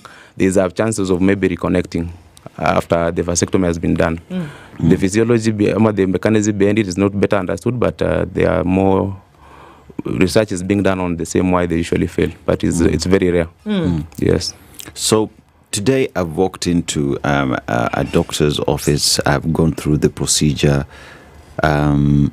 How long do I stay before engaging my partner? Usually the advice is after the procedure you are supposed to avoid strenuous activities that includes sexual intercourse for a period of 5 days. Then to allow you that you can be able to heal. Then after that, you need a backup plan. Let's say because we need a backup plan for a period of 3 months or a duration of you need to have at least 20 ejaculations before you can now be sure that vasectomy is done, because it doesn't work immediately. It takes a duration of 3 months so that or 20 ejaculations that you can make that decision now that it's now a sure family planning method. When you say backup plan, what is that? Backup plan is you tell the client, you advise on different family planning methods, because usually we said the process is you're supposed to block the tubes. So in the process of blocking, we find that there are some already sperms which are already within the tubes. Still be in the tank. Yeah, so you give the patient yes. You give the patient adequate time so that you can so that they can be cleared before you say that now he is on fully a permanent family planning method. Yes. So exactly what happens. Okay, yes. I think what the guy is saying is very important, and that's where we missed, because we are told that we need to go home and my wife should be on family planning for 3 months, and then after that 3 months we'll be safe. Alternatively, 20 ejaculations. And for me, I just had the part of 20 ejaculations. So after 20 ejaculations, I'll now be fine. So we began counting, and it was like these 20 ejaculations were spread within the 3 months. And for us, after 1 week, we had done the 20 ejaculations. And then I told her, take off those pills. I think we are now okay. And that's how she got pregnant. Oh, hang on a minute. Your wife got pregnant after your vasectomy? Yes. So, in this window period of 3 months, even after a vasectomy, it is possible to get pregnant? Yes. Yes, it's possible to get pregnant. That's why we advise for backup methods. We'll counsel you on different types of family planning, so you'll choose on the one that is appropriate for you for that period until we do a semi-analysis to rule out that the vasectomy was successful. So we're talking about a backup plan, and I'm getting two types of backups here, where it is a question of 20 ejaculations, but within 3 months. So you can have 20 ejaculations in a week, right? But still the 3-month period has not lapsed. So how critical is for clients to understand those two? Because he says 21 week done, that's what he understood, but the 3-month period as well has to be met. It's not really. These decisions are made after studies have been done. The studies show that even after 20 ejaculations, there is a high possibility that the sperms that were within the vas deferens or the sperm duct, they will have cleared all the 3 months. Yeah. So this process of this procedure of an analysis that happens in what period after the vasectomy procedure is done? After 2 to 3 months. 2 to 3 months. What happens during this analysis? What exactly are you looking for? They look in terms of the count, and also most of the one that they look at, semi-analysis has a lot of things, but they look at specifically the count and also the motility. If there is if after looking at the semi-analysis they still sperm count, they'll give you a period, let's say for another 1 month, then you come back again so that they can reconfirm again. So we'll only say that vasectomy is successful after confirming that there's no sperm count in the semen.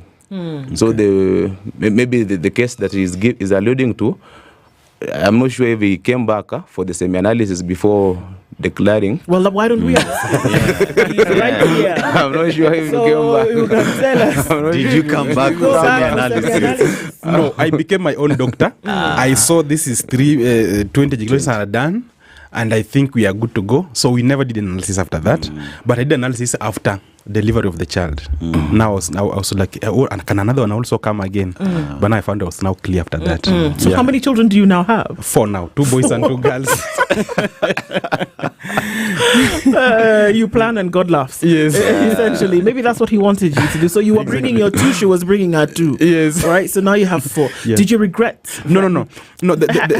Did you regret that you didn't go for the semi-analysis? No. You see, the only fear we had is that my wife had just undergone CS in January, and it was in August she was pregnant again. Oh my! And all her pregnancies were through CS. So I was like, our fear was, is the scar even healed? Now I imagine the belly again beginning to swell and exerting more pressure on the same scar. That was the fear we had, not having another baby. So we were like, now what will happen? And then we had that fear that now if you go for CS, many times the woman may not come up back from the bed. And we were like, will she survive this again? So we went and met the doctor again who did. He's also a very good guy. He told us, no, it's okay. I'll do it. I know we've done even up to 12 CS on one woman, so this is not any life-threatening. And by now, if she had a CS in January, right now the sky is fine. So when we assured that, we were very happy with that. So yeah. So when you sit with your fellow men and have this discussion, what are the myths that you hear every day? Because someone would look at you and ask you, shida yako ni nini? Yeah, I have come to learn that there are different types of men in our society, and I've learned to live with all of them, interact with all of them. There are 4 types of men. The one is called traditional Tony. Traditional? Tony. Yeah. Traditional Tony is a man who believes in tradition, and he believes that God told us to come and fill the earth. Yes, be fruitful and multiply. Yes, and it is his whole responsibility to fill the earth, him alone. You know, this commandment was given to whole humanity. I bring it to you, bring it to, then all of us fills the earth. But he feels it is my responsibility to do it. This is a man who is against family planning, even for his wife. I've seen a man who tells his wife, can you go and remove those things? Because we have to fill the earth. There's a case I saw on TV, a woman has almost 22 children. Really? So this is a man who is against family planning, and he can't encourage you to do that. And then a second man will be there to support you. Does he have a name? Yeah, he's called Supportive Sammy. he's called defensive Dan. Okay. Defensive Dan. Yeah, this a man who will not allow you to. Anything you try to talk about family planning to him, he'll push it back to the wife. These are not things that I should be talking about as a man. These are women's issues, not men's issue. Ukimwambia that can you go for planning, anambia yes, uende ongea na daktari akusaidie because it's things for women. So he doesn't think it's for men. And then we have supportive Steve. This supportive Steve is a man who will support you. He'll go with you to the clinic. He'll be there to stand with you. Are you okay? Do you think this method is good? He'll ask, can we maybe have another one that can help her? He'll be there to stand with you in everything. But he's still saying, it's you. Can you change? Can you have this one better? He's standing with you. He feels your pain. Then we have inclusive Ian, the last man. This is a man who will now ask, what do you think? Is there an option for men? When it comes to family planning, do you have an option for men? Can I do something to help my wife? So I have encouraged men who tell me that you're not a man. In fact, you stopped being a man the day you went for vasectomy, and I embrace them. And then also I have so many men who have come and they told me, by the way, I also feel my wife is going through the same thing you are sharing. Can I also have it? But many of them are going through the same procedure. Many men are embracing it because you see, I always wonder when a woman undergoes TL. It's a normal thing. If you come at us by the TL, we won't even look at you. Oh, okay, you did. That's all. For the purposes of those who are listening and don't know what TL is. Oh, okay. Bilateral tubal ligation for the women. So you find that when women go through that, it's a normal thing. Right. You don't even question now. You went it. Oh, it's okay. You are still a woman. But for a man, it's just also vasectomy. Now TL for men is vasectomy. You're like, no. What happened? Why did you do that? So you should just embrace this just as any other family planning method without raising eyebrows. Yeah. Let's take a break at this point and we'll come back because then also some questions are also popping up and folks are saying, well, how can we say vasectomy works if people can get pregnant while their partner had a vasectomy? We've already alluded to some of the reasons, but we maybe go into those in more detail, Daktari. We're talking on a Healthy Friday conversation in the Situation Room this morning around debunking the myths around vasectomy, what it actually means, what you can do as a family planning method. And of course, questions about whether it's reversible are also coming in. We'll talk about those when we come back from this break at 27 minutes to 8.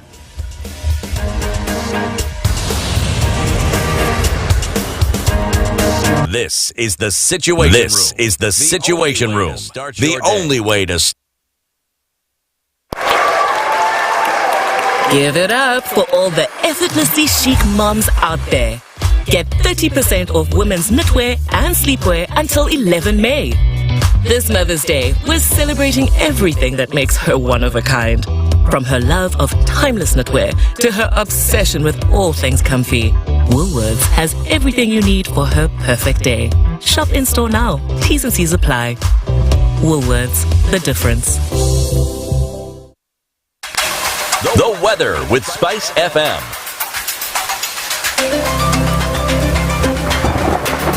Partly sunny conditions at 15 in Nairobi. It's 13 and sunny in Nakuru with cloudy conditions at 15 into Nyeri. Sunny at 13 in Eldoret, while Mombasa is cloudy at 25. Malindi is cloudy at 25.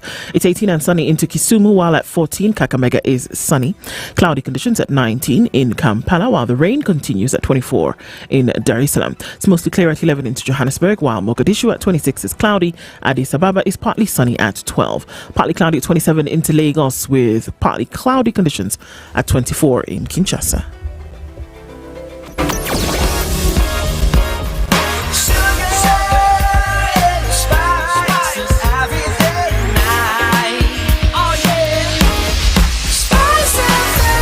Spice up your life. Traffic. All right, so many spots of traffic in the city this morning. We're looking at traffic coming in on North Airport Road through towards the Cabanas interchange. That's already doing the thing pretty heavy with bumper to bumper around that area. And then on Outer Ring, there is some traffic as you then approach North Airport Road. Makadara at the train station, then beyond on Jogo Road is busy. And we're seeing traffic heavy as you come in from Survey. On the Thika Superhighway out towards the Pangani Underpass, Limuru Road is now starting to build up as you come in from the Village Market out towards Muthaiga. So that's doing the thing there, and then folks try to find their way through towards Parklands. Okay, so we're in traffic hour now. Let's see what happens as we navigate it. Let's talk, keep things moving. SpiceFM KE on X, hashtag the Situation Room.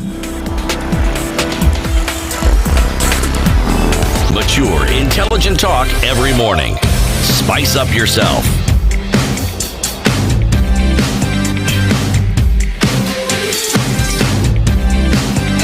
Mornings done right. 94.4 Spice FM, Nairobi. We're debunking vasectomy myths this morning on our Healthy Friday conversation. Dr. Samuel Mikai is here with us, as well as Salano Inzai, who went through a vasectomy. So these are some of the questions that we're getting on socials this morning, and of those two, one of them, which Salano mentioned, whereby there's the thought that a vasectomy reduces what will I now call it? That the thought of vasectomy reduces your manhood, that you are less of a man. You're less of a man in terms of reproductivity when it comes to vasectomy. From a physiological point of view, Dr. is that true? No, from a physiological point of view, that's a myth, because during vasectomy, as we already alluded, it's only that we block the passage. And we just block the passage, so hence it does not affect, because the manhood is given by the hormone called testosterone, which is usually produced by the testes, and testes, we don't interfere with them completely.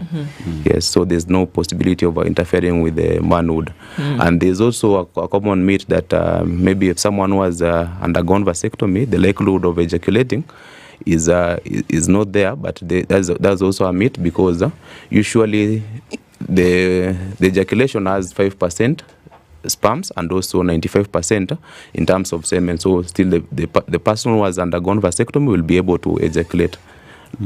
Yes. So there's no changes in terms of pleasure and also in terms of interfering with a man's ability. Yes.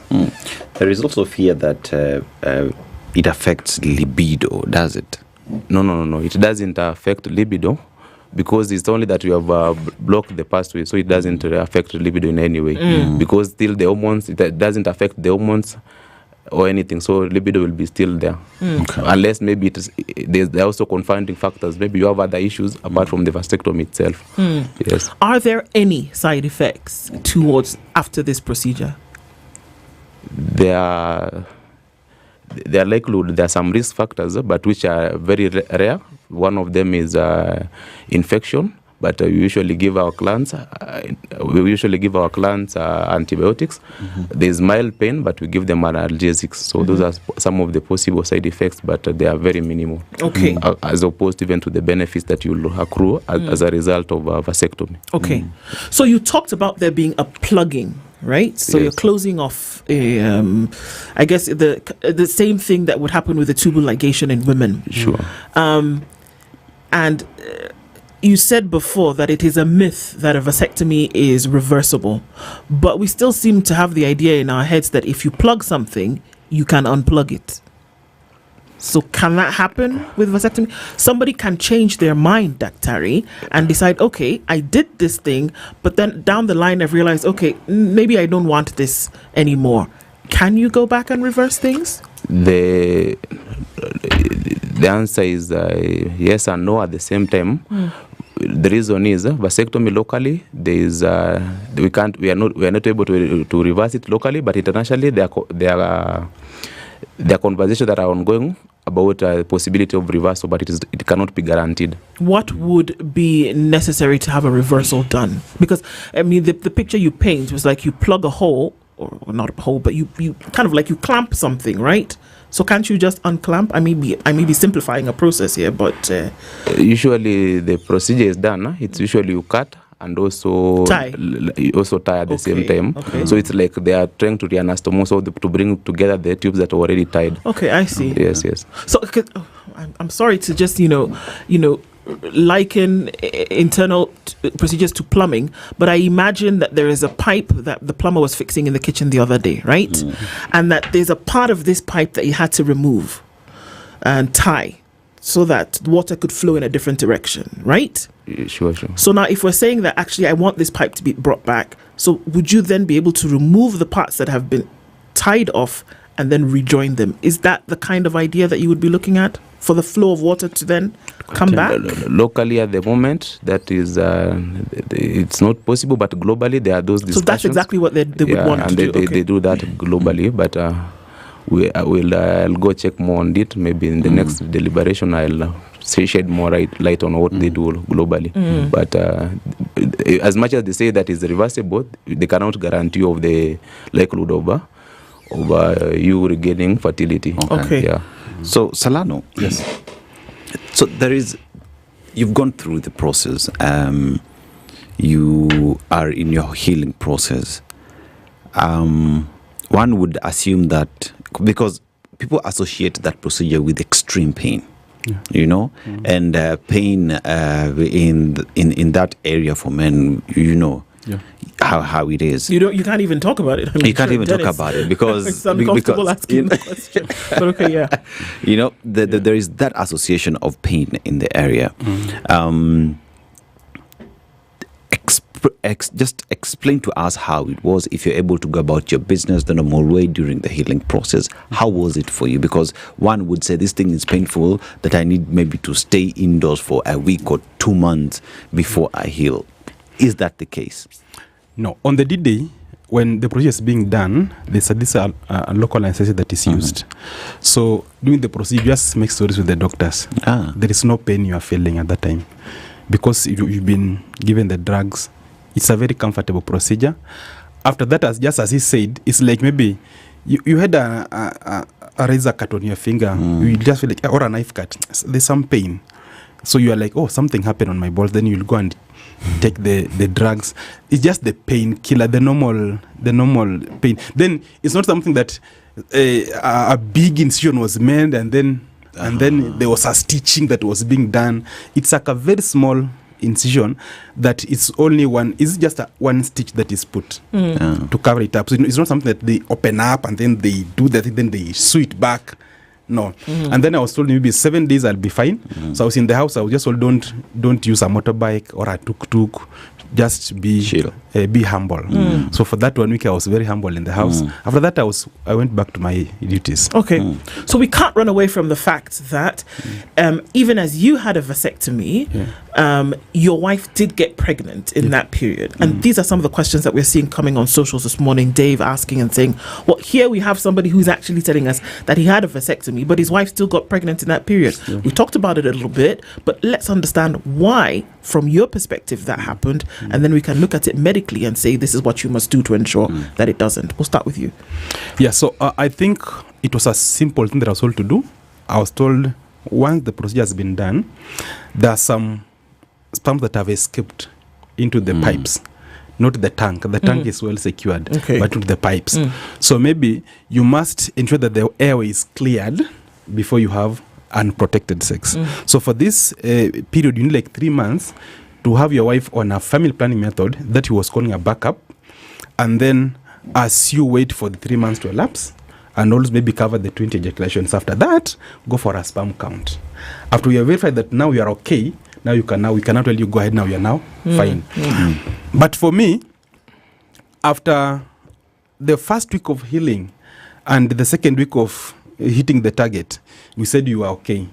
So she was not on family planning for 3 months. She just did more, I think, a week or like 2 weeks, and then she withdrew from that, and then we assumed we were okay. So I think that's now where the pregnancy came in. So do you use that as an example, Dr. to talk to folks about what you need to do? Because what we will do as human beings is, if somebody had a vasectomy and the wife partner is pregnant, you know what we're going to say? That the vasectomy failed and that it doesn't work. One of the myths is that after vasectomy, you're already on family planning immediately, because that is the assumption he made, and that is where maybe we are in the wife had to conceive again. But usually there's a counseling pre-procedure and also post-procedure. Post-procedure counseling involves talking about the way I said earlier, talking about family planning and alternative, any of their choice, depending on which one they are comfortable. Then after the backup, you need also to come back so that they can confirm that the procedure was successful. Then after that, once they confirm that there's no sperm count, the probability of it being a permanent method, it increases to around 99.5%. Okay. Yes. So, Doc, there's a question that is coming here from one Kenneth Omondi. Can sperms be harvested after vasectomy the same way eggs are from women for the purpose of surrogacy?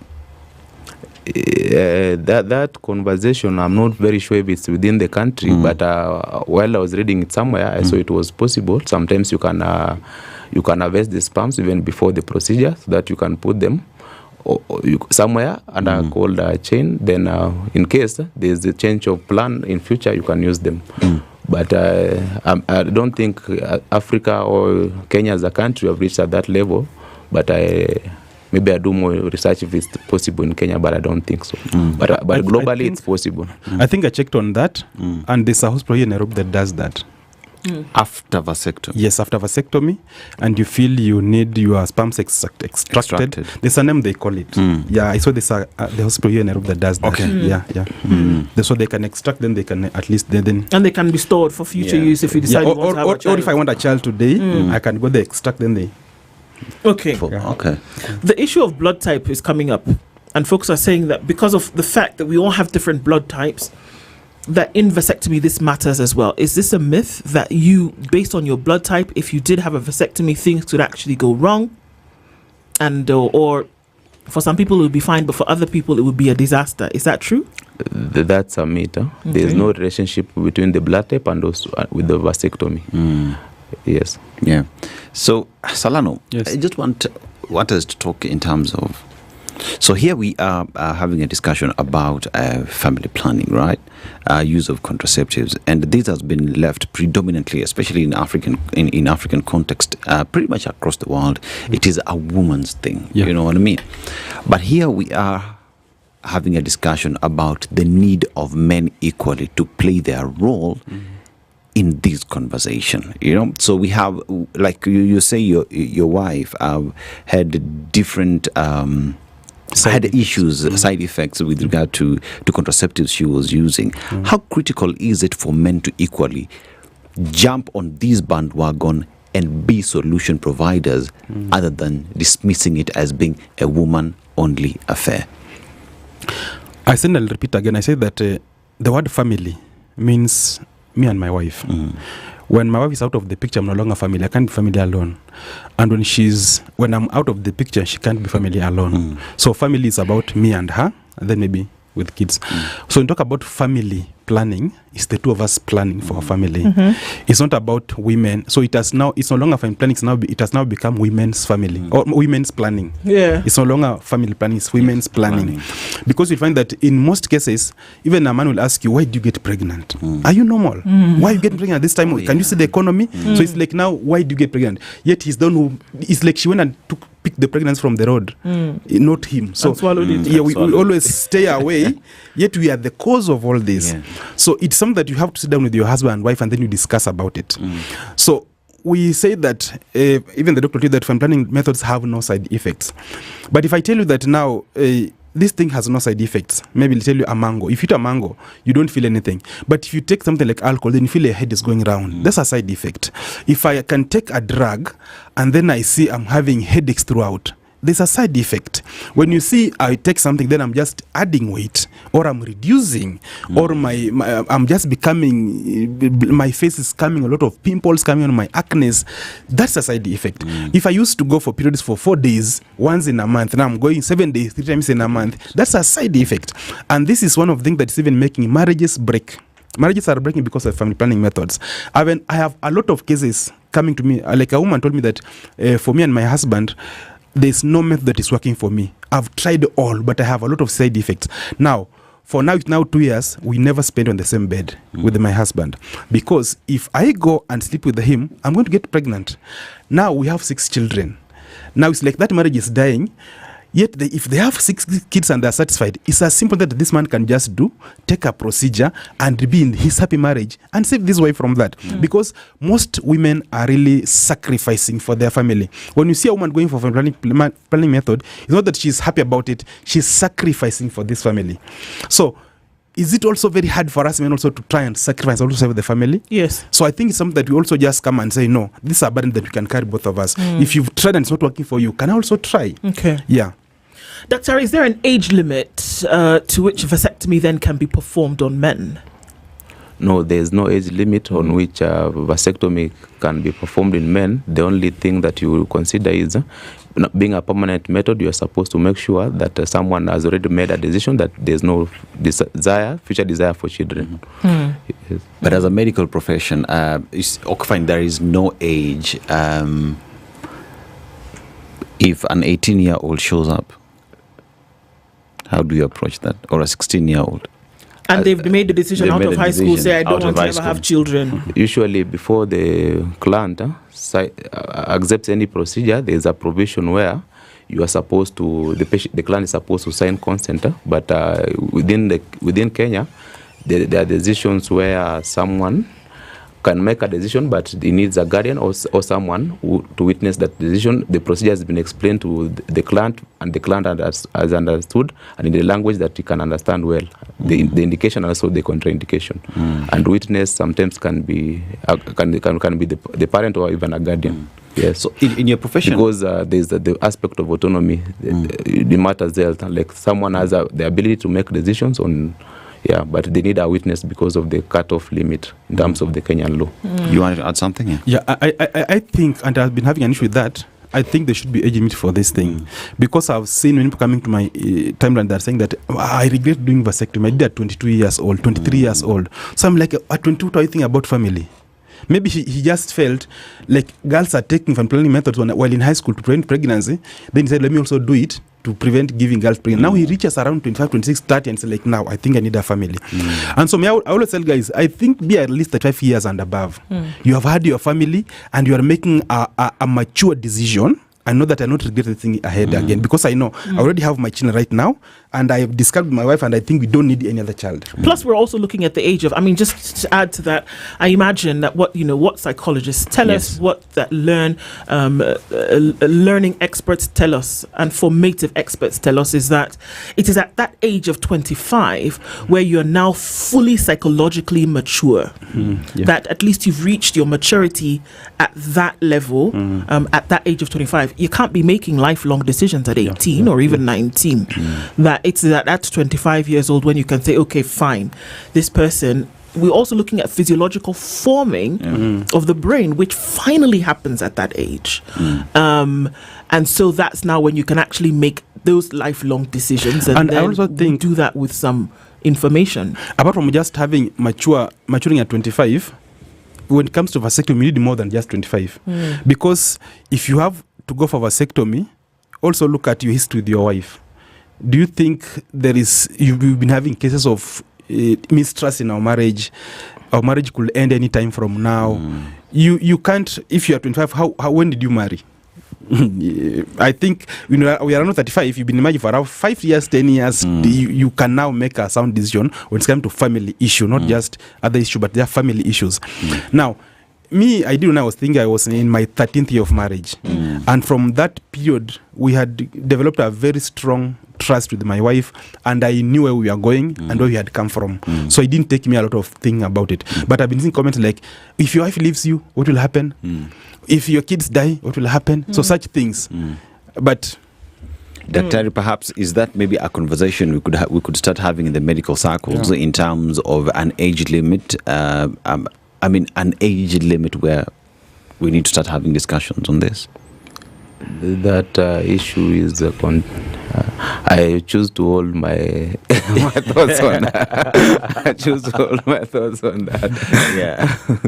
Let me not comment for now about the age limit. Yes, thank you. Okay. So you talk about it being a simple procedure, and we see other procedures. Even childbirth is done even at home. The issue of going into a medical facility to have this done is an issue for a lot of people. Is it something that can be taken out of a medical facility, done at home? 15 minutes to 20 minutes that you speak of? Well, when we say it's it takes less minutes, or it's a minimal invasive procedure. It takes around 15 to 30 minutes. It means that there are some, initially in medicine, the categorization of procedures is a procedure that don't need to be admitted. So for it to be done, it's done, then you will go immediately once you're comfortable, even within 15 minutes after the procedure is done. That's what we mean by it takes less minutes, and also it's a minimal invasive procedure. Yes, but usually it's good to do it within a setting, within a facility, within a controlled environment. Controlled environment, yes. Are we seeing more men take up these kind of family planning vasectomy? Yeah, there's an increase in terms of the number of men who are taking the contraceptive, and the beauty about it, they're usually being accompanied by the partners. And even sometimes on case-to-case basis at marriage stops, we can allow the partner to join in, because matters sexual reproductive, it's not about an individual, it's about a collective responsibility. So if all of them, they consent that the wife has to be there, sometimes we do allow on case-by-case basis. Yes. You mentioned that there's psychological counseling that takes place before a vasectomy is done. What happens in that psychological counseling procedure? It's not really a psychological process, but usually you make sure you explain to the patient the type of procedure he is about to undertake. You tell the patient that it's a permanent procedure, and also you tell the benefits, and there's likelihood of not having children after the procedure. So those are some of and then you explain the procedure itself, what you're supposed to expect in the procedure room, and what you're supposed to expect in terms of post-operative, post-procedure. That's what I meant by saying this counseling that takes place. Okay. Yes. And what are the cost implications of a vasectomy? How much is it going to cost somebody to have this procedure? The cost implication within marriage stops is cost-friendly. It's something that cannot break someone's pocket, but outside there are a lot of, it can cost a little bit more, up to around 50,000. Sorry, 150,000. But marriage stops is cost friendly. Sometimes it can be even let me not give the figure, but it's cost friendly. It's something that cannot break someone's pocket at marriage stops. Yes. So how much did you pay for it, Salano? No, for me, it was an outreach, so I didn't pay. Okay. Yeah. And roughly how much does it cost? Okay, for me, they told me around 20 to 25K. 20 to 25K. Okay. Right, around there. Yeah. There is still. This is it's a physical procedure. It's a medical procedure that takes place for all intents and purposes. The science comes into play. But it is very heavy when we then talk about the softer issues, like feeding like a man being. We don't hear this kind of conversation when a hysterectomy is being done by a woman, for example, or when she's having her tubes tied, or that kind of permanency that comes with things like that. We don't hear as much as we do on the side of men for vasectomy. And getting people to wrap their heads around this option seems to be so difficult. What do you think it's going to take, even as we look at the physiological and the medical, for people to be a little bit more accepting of that as a process? Because we are essentially saying the same thing that happens with a woman in tubal ligation is the same thing that is happening for a man with a vasectomy. What's it going to take for people to realize that this is an option? I think we need to do mass education, but also those people who can read or who can go online and search, do it. Because for me, before I made this decision, I did my own research first. Before I met the doctor, I did my own research first. I looked at it. Does it have side effects? Is it reversible? Does it affect your erection? Does it affect your ejaculation? All those facts, I had them. I went on YouTube and looked for the testimonies of guys who had done it. I saw the testimonies, I've done this and I'm fine, my family this, and all that. So you don't wait for me to tell you what to do, but just go and do your own research first, do your conclusion, and be able to make up your mind. For those who are in the village, you can go and educate them, tell them this thing is not bad as you think. But for someone who has gone to school, because I find those who are arguing, the people who are going to school, they are even in the medical field, they'll tell you, you have been castrated, but that's a soft castration. And they can just go and read, even just find the difference between castration and vasectomy. You'll see the difference. You'll see the difference. Yeah. All right. Even as we come to the close of this, Dr. How do folks get in touch with you if they want to start asking questions? Get in touch for the procedure. if they want to get in touch with us, they will contact us via a toll-free number which is 08 00 72 005. I repeat it again, 08 00 72 005. So that's 0800 72 0005. Get in touch with the folks at Mary Stopes, be able to help you at least answer those questions at the very least. Thank you both of you for being here this morning, looking at some of these sensitive issues, but necessary to have these conversations, and that's what we do in the Situation Room. You can also reach me through my social media platforms as Vasectomy Man. Yeah. TikTok, Facebook, Instagram. Vasectomy Man. Yes. Thank you so much for being here. Good morning. 8 a.m.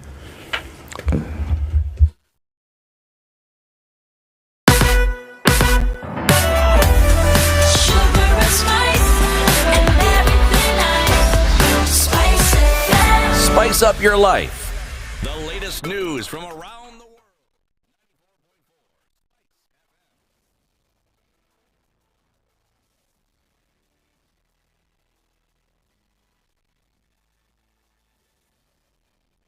Good morning. This is the Newswire. I'm Edwin Lisamira. Slain Kasipul MP Ongondowere will be laid to rest today at his home in Oyugi's Homa Bay County. The body was flown from Wilson Airport, Nairobi, to Kabunde Airstrip before it was transported to his home in a large convoy of vehicles. Homa Bay Governor Gladys Wanga has called for calm as investigations into Were's murder continue. We have a duty to give our brother, Honorable Were, a good send-off, dignified. So we are calling on our people to remain peaceful, to remain patient. We have seen the investigations going on, and we want to just say that we allow the investigating agencies to conclude their investigations, and I've seen some people dragging others into it. As Governor of Homa Bay, I have no responsibility, I have no role on the investigations. All we are planning here is how to give our brother a good send-off. Meanwhile, police say they've traced and retained a gun believed to have been used in the murder. Inspector General Police Douglas Kanja said a forensic analysis of the firearms collected directly links one suspect to the shots that killed Were. Erastus Ethekon, who hails from Turkana County, is on course to replace the late Wafula Chebukati as the IEBC chairperson following his nomination by President William Ruto on Thursday. Ruto also named six individuals to serve as IEBC commissioners, including Anne Deritu, Moses Muhwana, Mary Sarobit, Hassan Nur, Francis Odhiambo and Fahima Arafat. The names have been forwarded to the National Assembly for vetting and approval. The nominations follow recommendations by the IEBC selection panel, which oversaw the recruitment process before submitting its report to President Ruto on Tuesday. Meanwhile, Turkana Central MP Joseph Namuar has led residents in the area in congratulating Ethekon and thanking the President for nominating him as IEBC chairman. Hakuna Mkenya alikuwa anatarajia kwamba Mturkana anaweza kuwa mwenyekiti ama wanaweza kuteuliwa kuwa mwenyekiti wa IEBC. Hii ni historia, hii ni uteuzi wa kipekee ambayo inaashiria haswa kwamba Mheshimiwa Rais Ruto anaelekeza nchi kwa upande ama kwa hile kiwango cha kupeana nafasi sawa kwa Mkenya yule yeyote, na kuhakikisha ya kwamba wale wote ambao pia wametoka sehemu ambazo ziko marginalized pia wanapewa kipaumbele. If approved by Parliament, Ethekon will steer the Electoral Commission for a single term of 6 years. Deputy President Kithure Kindiki has accused opposition leaders of engaging in premature campaigns. He was speaking on Thursday at a primary school in Kirinyaga County. Kindiki touted the Kenya Kwanza development record, saying President William Ruto is keen on fulfilling his campaign promises. Kuna watu wanataka kutuweka kwa siasa, ati tupige siasa kutoka uchaguzi mpaka uchaguzi ule mwingine. Mwaka wa kwanza siasa, wa pili siasa, wa tatu siasa, wa nne siasa, mwaka wa tano siasa. Jamani, mnataka tufanye siasa kila siku? Si lazima tushughulikie mambo ya maendeleo. Kindiki also reiterated the government's commitment to lowering the cost of living. Bei ya unga wa ugali ilikuwa 230, 240, 250. Tumeiteremsha kiasi, lakini bado haijafika mahali tunataka ifike. But we have a report that 2 years later bei ya unga imeteremka kidogo, imekuja 150 hapo, lakini tunataka kuisukuma iteremuke ikuje 100 kwenda chini. Si namna hiyo? Na mimi nawahakikishia ile wakati umebaki tutaiteremusha hata zaidi. Petroli ilikuwa 217. Siku hizi mnaona petroli inateremka shilingi 5, shilingi 3, shilingi 2, na bado tunakazana iteremuke zaidi. The bodies of a journalist and his partner have been found in South Africa in an advanced stage of decomposition, more than 2 months after they went missing, local media groups have said. Police said they had found human remains, but DNA tests still needed to be conducted to confirm they were those of radio journalist Sibusiko Aserie and his partner Zodwa Precious. In a joint statement, 2 media groups said that police had achieved a breakthrough after arresting 5 suspects. The couple were murdered and their bodies dumped in a bush in northern Limpopo province, the media group said. That's the news wire. I'm Edwin Lisamira.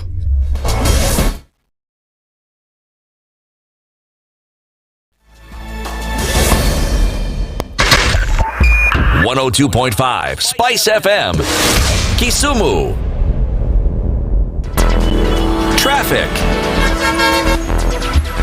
All right, let's take a look at what it looks like on the roads today. And it's right around this time where we are in the thick of traffic hour. Not too much happening when we look beyond the thicker superhighway that has traffic right around Survey. And we're also seeing that some of that traffic is on Kiambu Road as you come in from Limuru Road on the other side.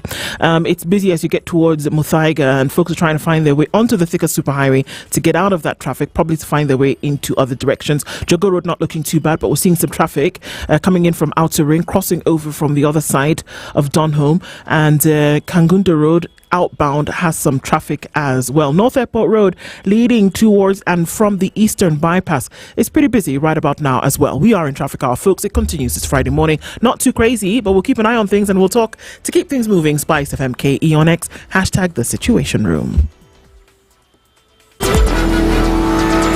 Mature, intelligent talk every morning. Spice up yourself.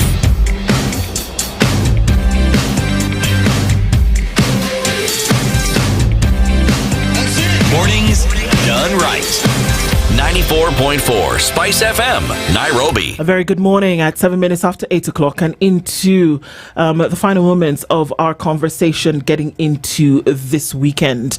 And even as we do, we're getting into the weekend whereby you want to think about what you're going to do for mum. You know what I've realized? The best Mother's Day gifts, they're not the loudest. They're the ones that show we get her. Woolworths is making it easier to say, I see you, mum, with 30% off women's knitwear and sleepwear available in store right now until the 11th of May.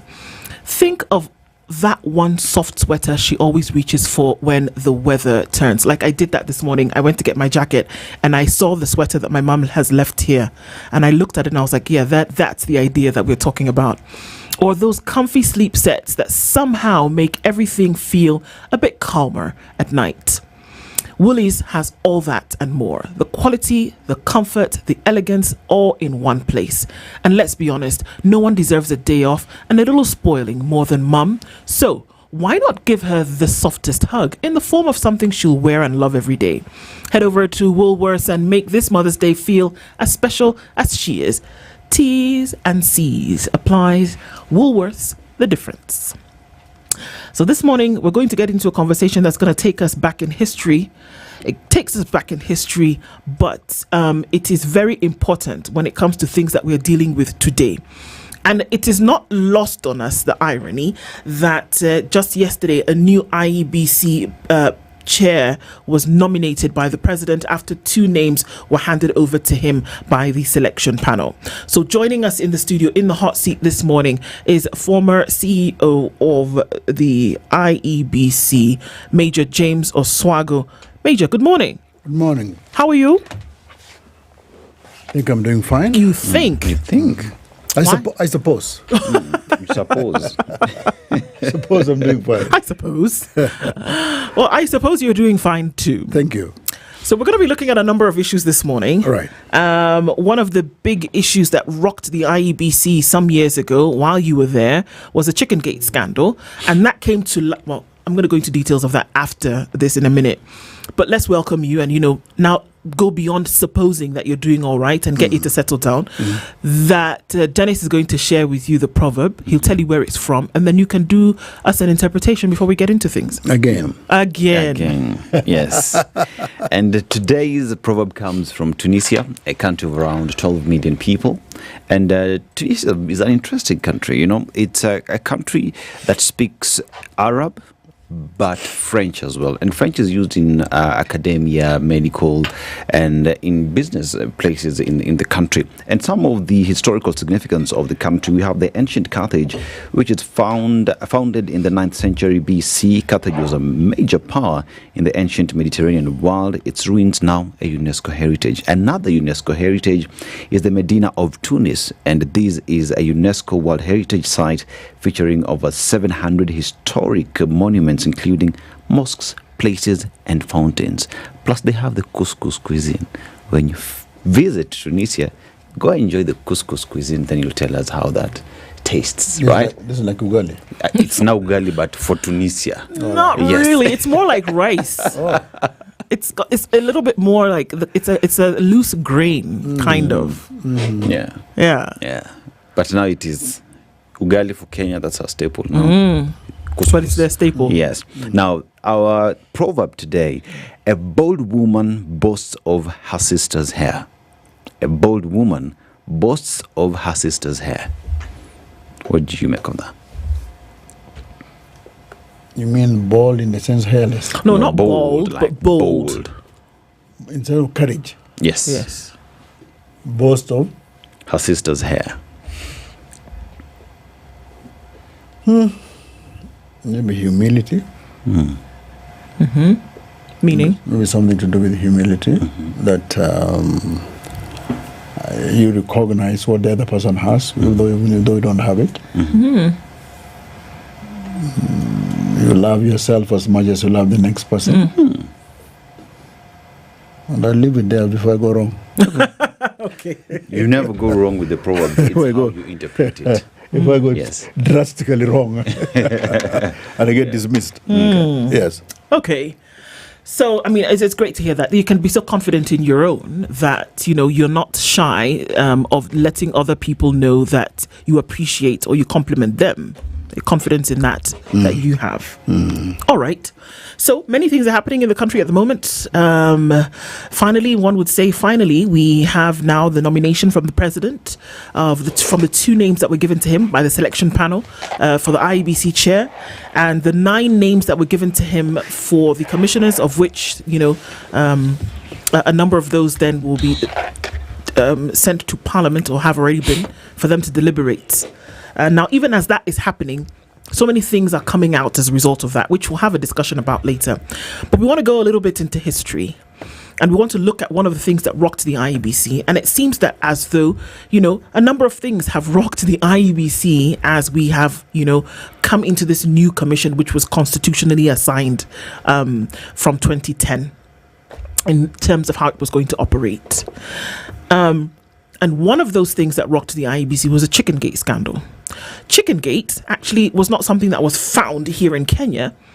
That chicken was a code name that was given, or that was used in terms of who was paying who for what to happen.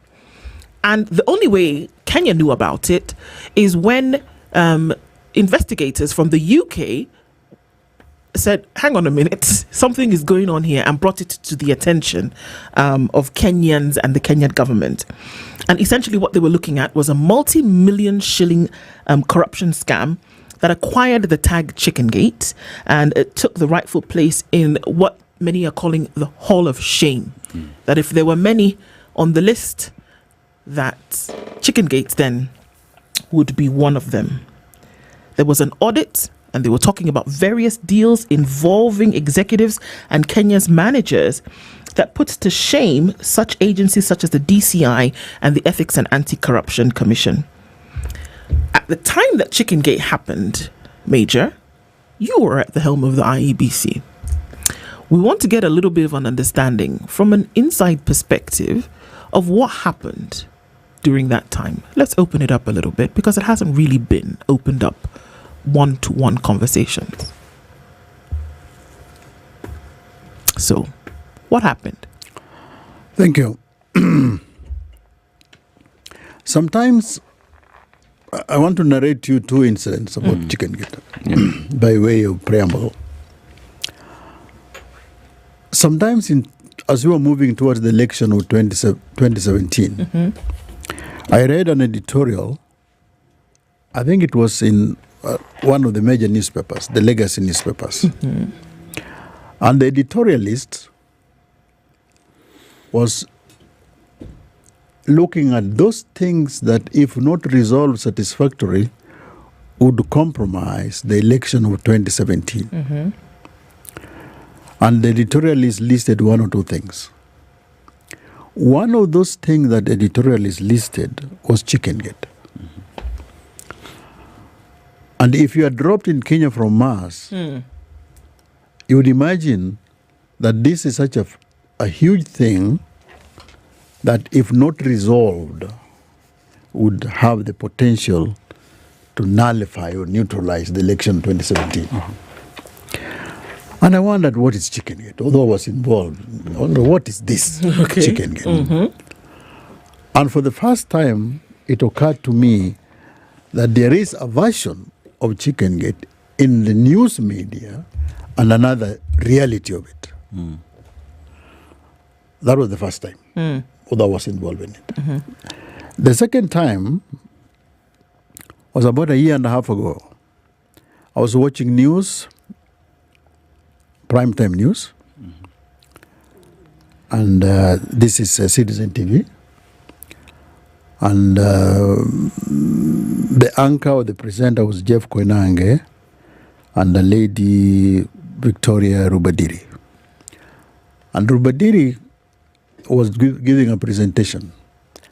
And she was saying, or she was tasked to give a report on why the disposal of the chicken gate case in court was taking so long when the one in UK had been expeditiously disposed of. And one of the things she mentioned as I was watching was that one of the reasons why the disposal of chicken gate in Kenya was not expeditious was because James Oswago had lost a daughter. Now, it is true I had lost my daughter, and that somebody I loved and named after my mother. But my daughter, at the time she was dying, she was an adult, and she was married. She had become a Muslim. And she died in a tragic accident around 11 o'clock. And because she was a Muslim by conversion, I learned that she ought to be buried the following day. And there were so many conflicting emotions going on in my mind, because my tradition is to bury one way, and her new religion conceives of burial and things in another way. And I conceded, and we buried her the following day.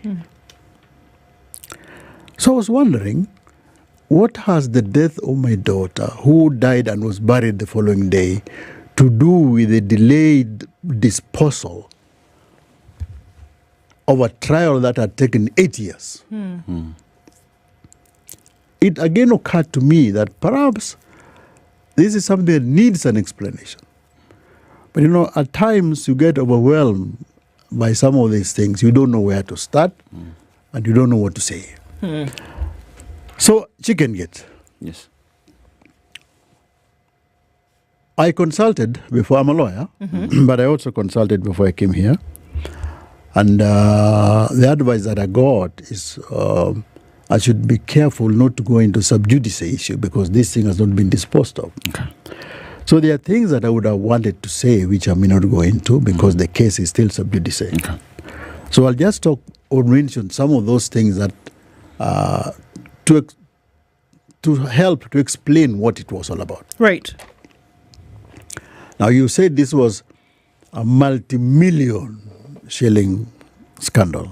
Yes, as I think of all the captions, all the headlines that we saw, the snapshots, multi-million, multiple deals.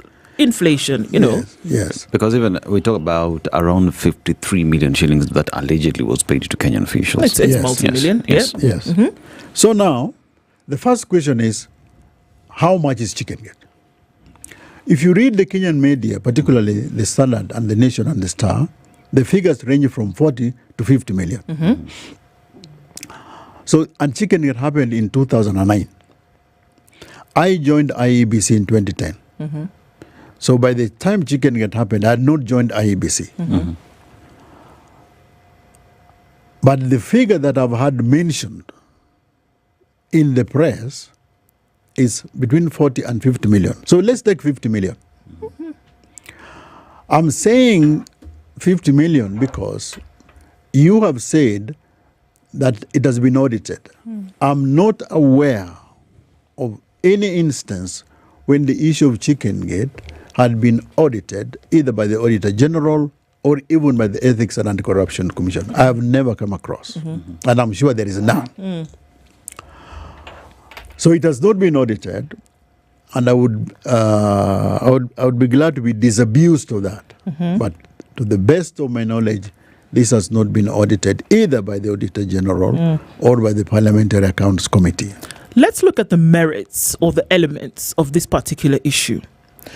That the issues that were brought forward was that allegedly that there were members of the what was then called the defunct IEBC that received kickbacks for printing materials that was happening in the UK, for which those materials would then come to Kenya for the purposes of the election.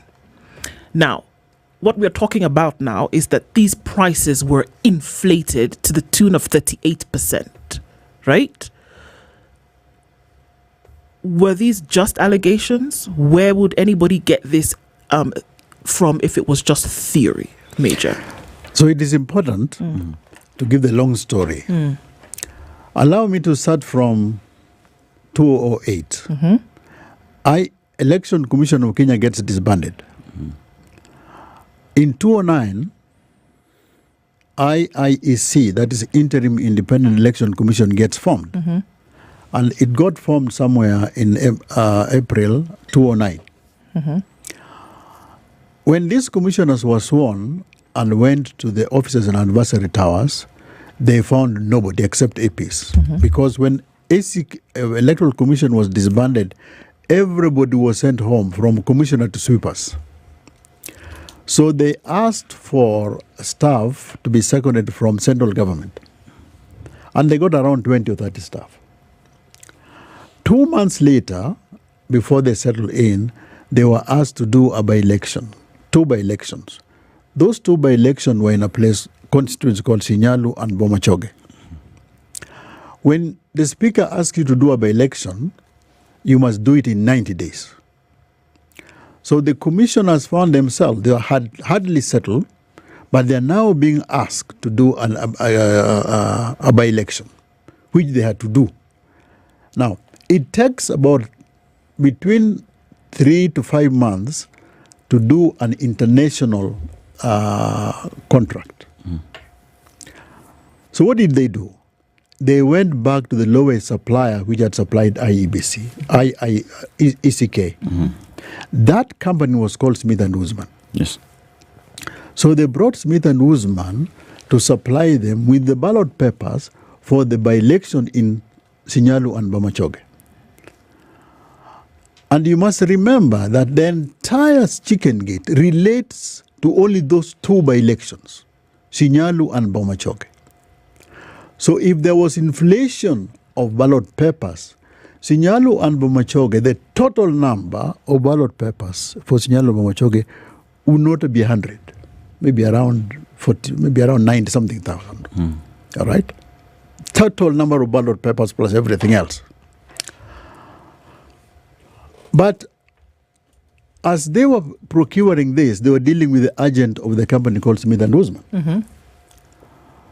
The agent of Smith & Usman had a habit that whenever he met senior staff, he would write to his bosses in London and would say, I met so-and-so, and I met so-and-so. And you say, these people are hungry, they require small chicken. I met so-and-so, they are willing to give us this contract, but they require something chicken. He would meet them 2 or 3 times. He meets members of what were then called the tender committee because they didn't have staff. And he would say they need some small chicken. Now, these were in emails that the agent sent to his bosses in London. Yes. I have read every single one of those emails. There are about 30. In those emails, they all originated from the agent to his bosses, not copied to the people who are mentioned. But they were mentioning people liberally. I met the tender committee, so and so and so and so, they need chicken. Or I met so and so. Amongst the people mentioned were commissioners and even the chairman was mentioned in that list. Yes. They were mentioned by the agent who said, I've met so and so, and they require some small chicken. In those emails, there was nothing like saying, we have negotiated, or I'm going to pay, or an indication of what was this chicken. Was this 3%, 5%, 60%? You mentioned 30%. 38, actually. 38%. Yeah. I have read all the 30 emails or so. You will not find where the percentage is mentioned, number one. Number two, but where do you find these emails? Because it is good for Kenyans to know how to access them. If you go to the website of Smith & Usman or Serious Fraud Office, type Regina and Smith & Usman. Regina is like, that's how they report the cases. Yes. Yeah. Regina and Smith & Usman, or you go to the website of Serious Fraud Office. Serious Fraud Office is the organization that investigated this thing. Yes. If you go to their website and type Smith & Usman, they'll take you to the trial. Or if you go to Crown trials, in England, all the trials are done by the Crown prosecutions. Now, if you go to the Crown prosecution's website, you also get that. You go to that site. And you will get a stash of about 150, 200 pages. In all those documents, you can download it. I did download it. And I would prefer that anybody who is interested should do the downloading so that you read it yourself. I need to ask, the agent who was then giving information back to his boss in London, would it appear that he was doing this by way of mere reporting of his activities here? Because now essentially we're saying there was no email that said that we have then negotiated and we have agreed to give them X amount of money. But that he's saying that as we have gone along in our procedure, X person has requested that we give them chicken. There was nothing like requested. Okay. In all those emails, and I would encourage you to read the emails because you won't get them from the Ethics and Anti-Corruption Commission. No. If they have them, they have not given them to me. But the one I've read are the ones I've accessed myself. Okay. And this is public domain. Anybody can access them. And it is important that we access them so that we know the truth. If you read all those emails, and I've told you there are between 20, maybe up to 30, 20 something there. There is not one email where this person says, I met so-and-so and we agreed on 10%. I met so-and-so and we agreed on 2 bob. That's why there was a code name, chicken. Yes, it was. But you see, chicken can be 50%. Chicken can be 2%. Right. He was saying, I've met so-and-so and they need some small chicken. Okay. This individual had a contract with his bosses, which said if he acquires businesses, he would be reimbursed for the cost of acquiring those businesses. So in any case, he was entitled to something for acquiring these businesses. So he would say, this is small chicken.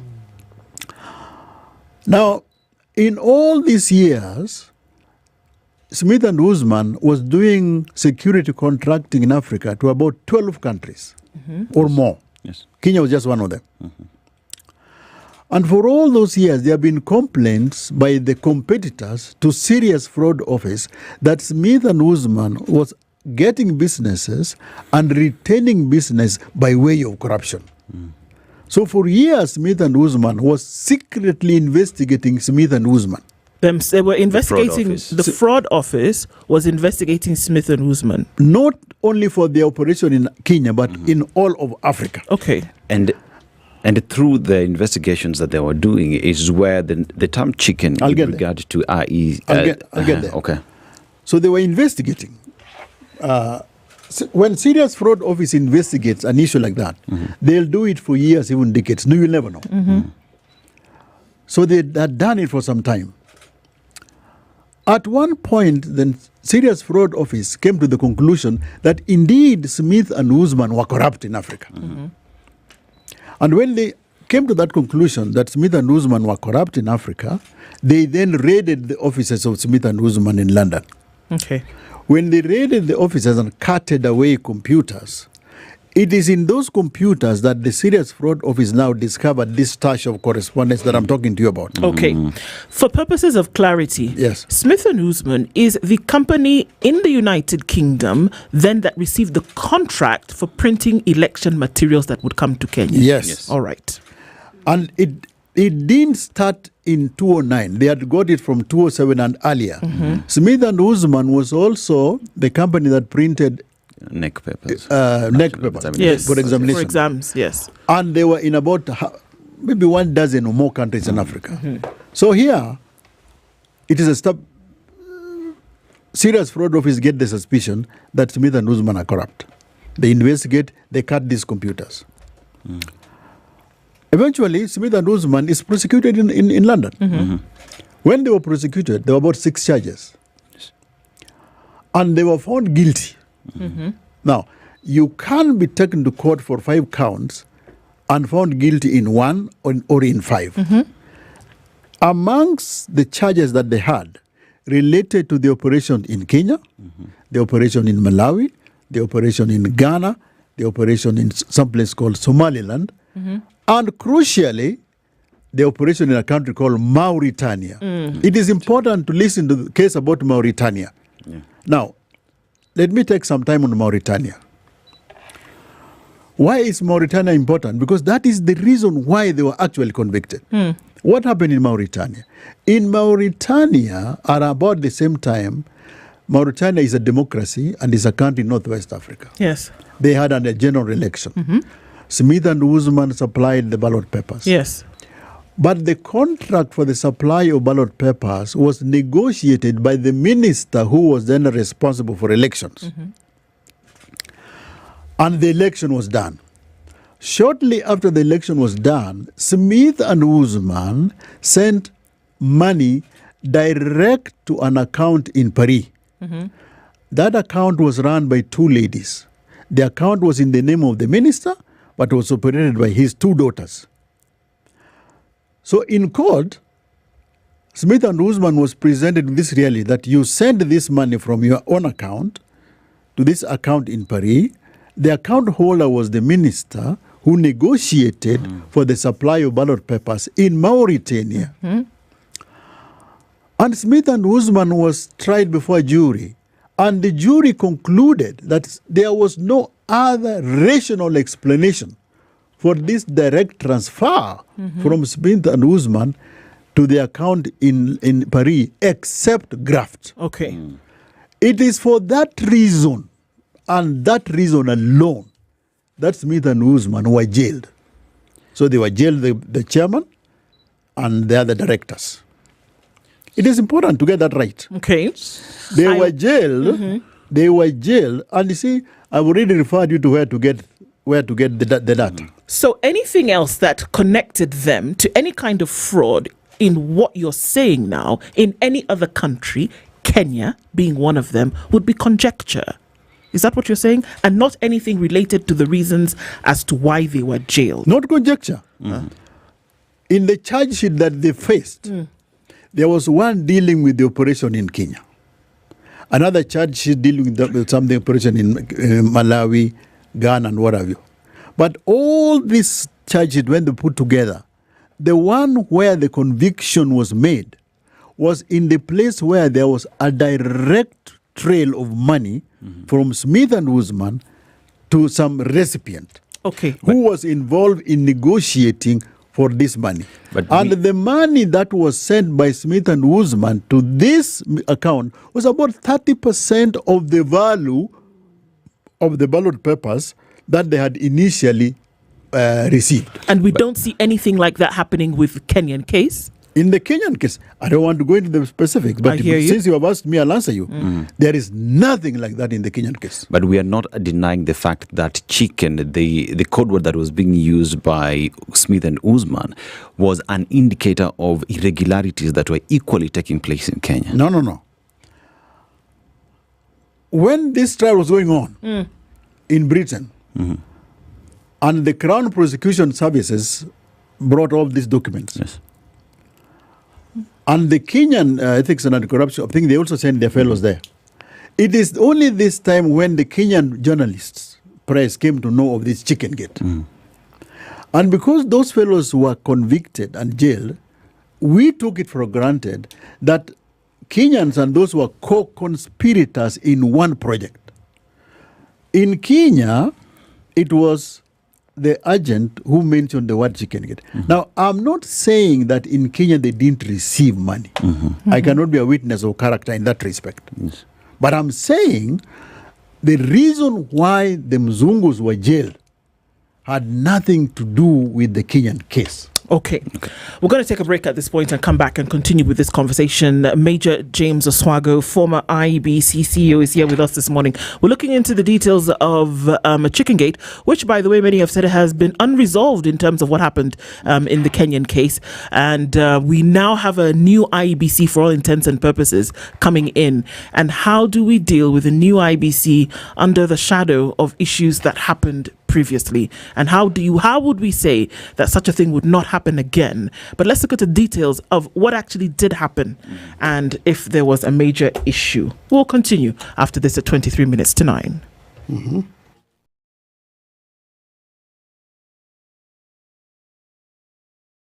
This is the Situation Room, the only way to start your day. His laugh was iconic. That's when I learned how to stop wearing boxer shorts. You know what I'm saying? You know, do this. His personality was legendary. No, to be frank, yes. With his unrivaled talent, he gave us countless moments. Can you see? Yes, I can see. Right. Yes, I can see. He said, yes, I can see. Yeah, because his wife is listening. And now, after his sustained battle with meningitis, that has left his hospital bill and funeral expenses total 4.2 million shillings. The legendary Edward Quatch is calling on all of us for one last laugh. Let's come together for Quatch. Please M-Pesa your contribution to paybill number 806-1531. That is 806-1531 with your name as the account number. Because you'll celebrate good times, come on. And because my lawyer's not here, I won't tell you what the peace pipe is. Nobody's asking. Oh, thank you. Thank you, Edward, for all the memories. And thank you for giving Quatch one last laugh. Mature, intelligent talk every morning. Spice up yourself.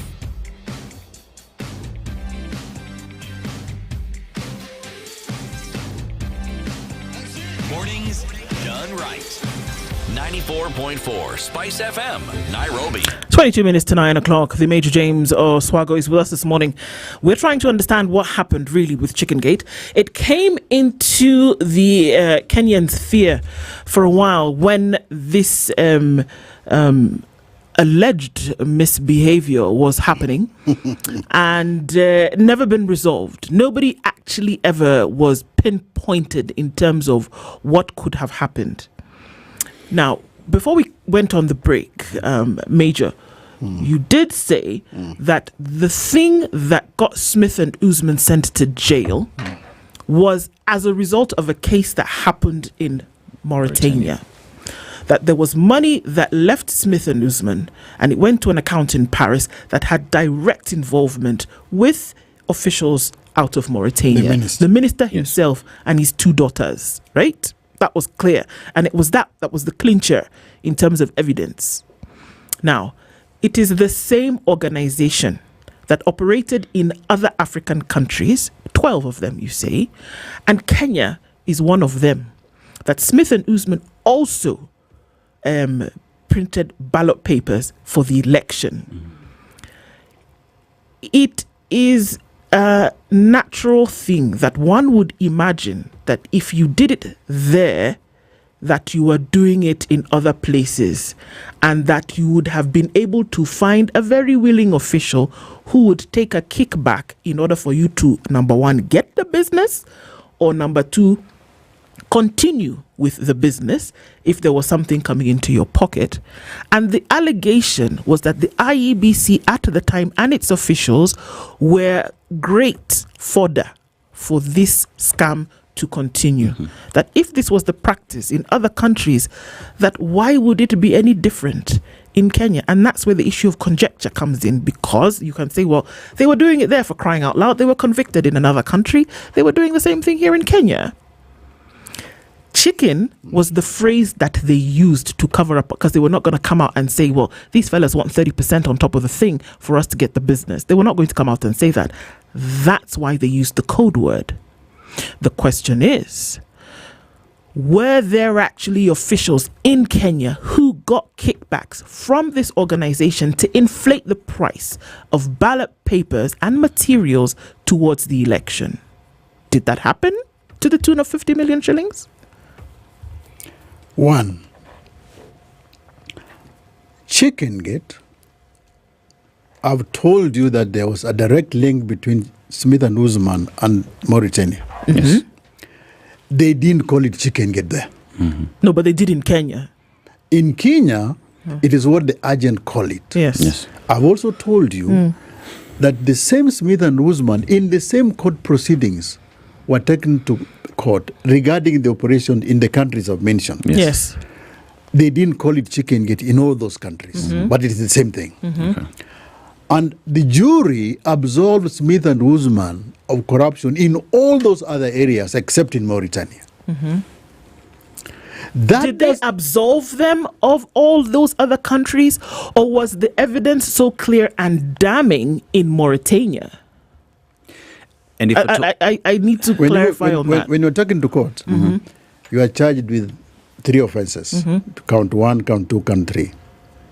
The court can find you guilty of all the 3 counts. Or the court can find you guilty of only 1 count. Yes. It doesn't matter the number of counts you face in court.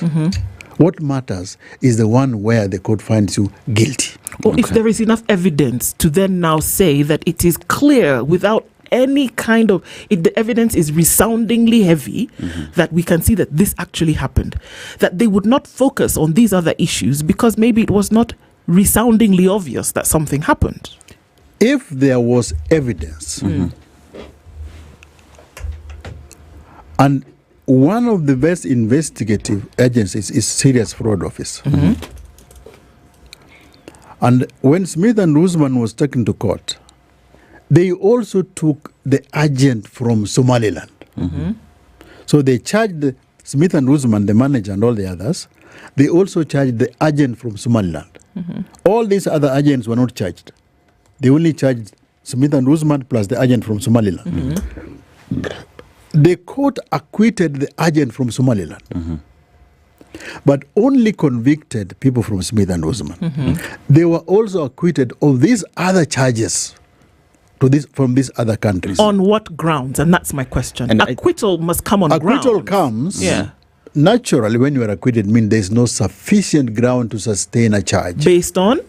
You see, the reason why they were convicted in Mauritania was there is a direct trail of money from Smith and Usman to that account. Okay. So I presume that the acquittal, I don't want to go into the details, but I presume, not a presume, the reason why there's acquittal in those other cases must be there was no direct trail of money from Smith and Usman to their agent or to the people who were mentioned. Okay. I think because if there were, they would have been convicted just as the one from Mauritania. we talk about the conviction that happened in Mauritania, but I wanted to look at the fines that were paid and the fact that Kenya received some 53 million shillings from those fines that would go into the purchase of ambulances in the country. So if at all they were acquitted from the cases that were in Kenya, then why again would Kenya receive part of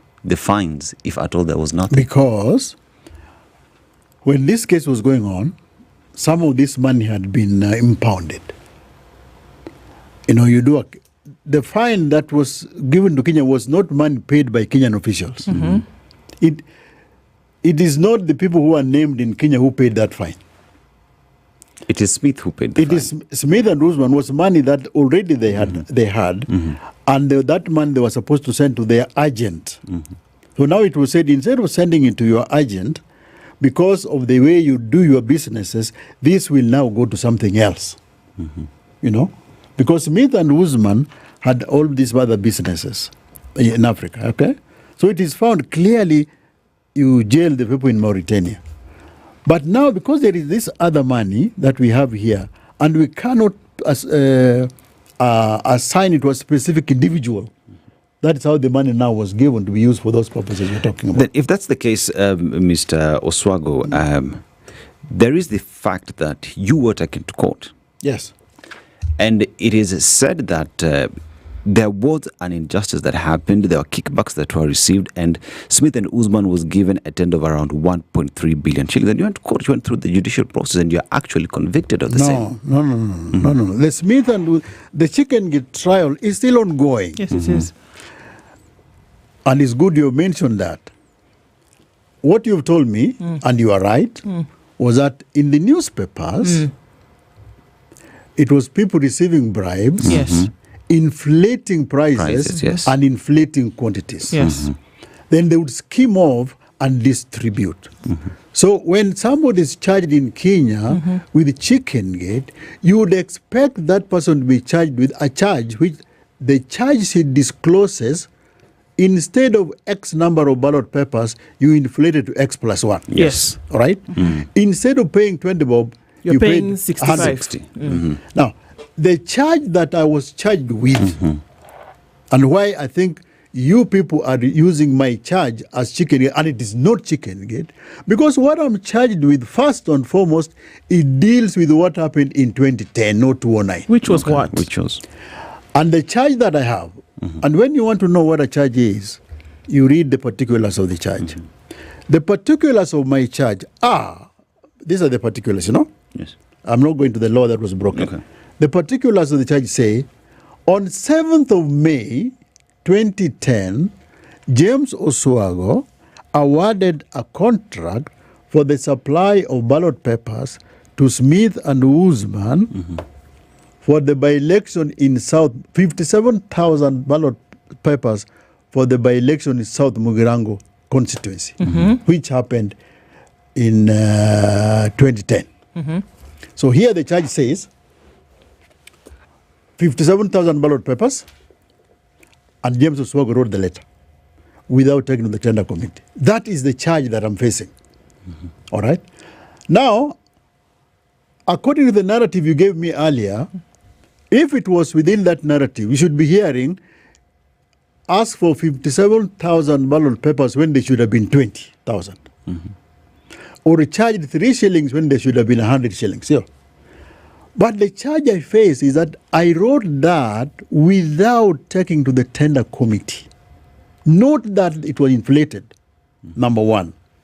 Number two, with minimal diligence yourselves as journalists, you can find out what was the voters register in South Mugirango by that time. It is on public domain. Major Oswago, did you inflate the numbers of ballot papers that were supposed to be taken for this election? I never did. Did you inflate the cost? No. Remember, we are talking of 57,000 ballot papers. But before I answer you, let me also give you some information, which I know you don't know. That is 2010. In 2012,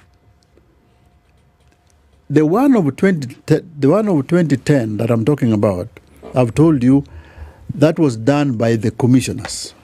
I just wrote the letter. Okay. It was not my decision. It is important to know that. I just wrote what the commissioners told me, okay? But in 2012, I did something with Smith and Usman. Which is? And this time, it's not the commissioners who did, it's me who did. I gave Smith and Usman, in a direct procurement, a contract for the printing and supply of ballot papers. How many? 14,500,000. And how much? 3.6 billion.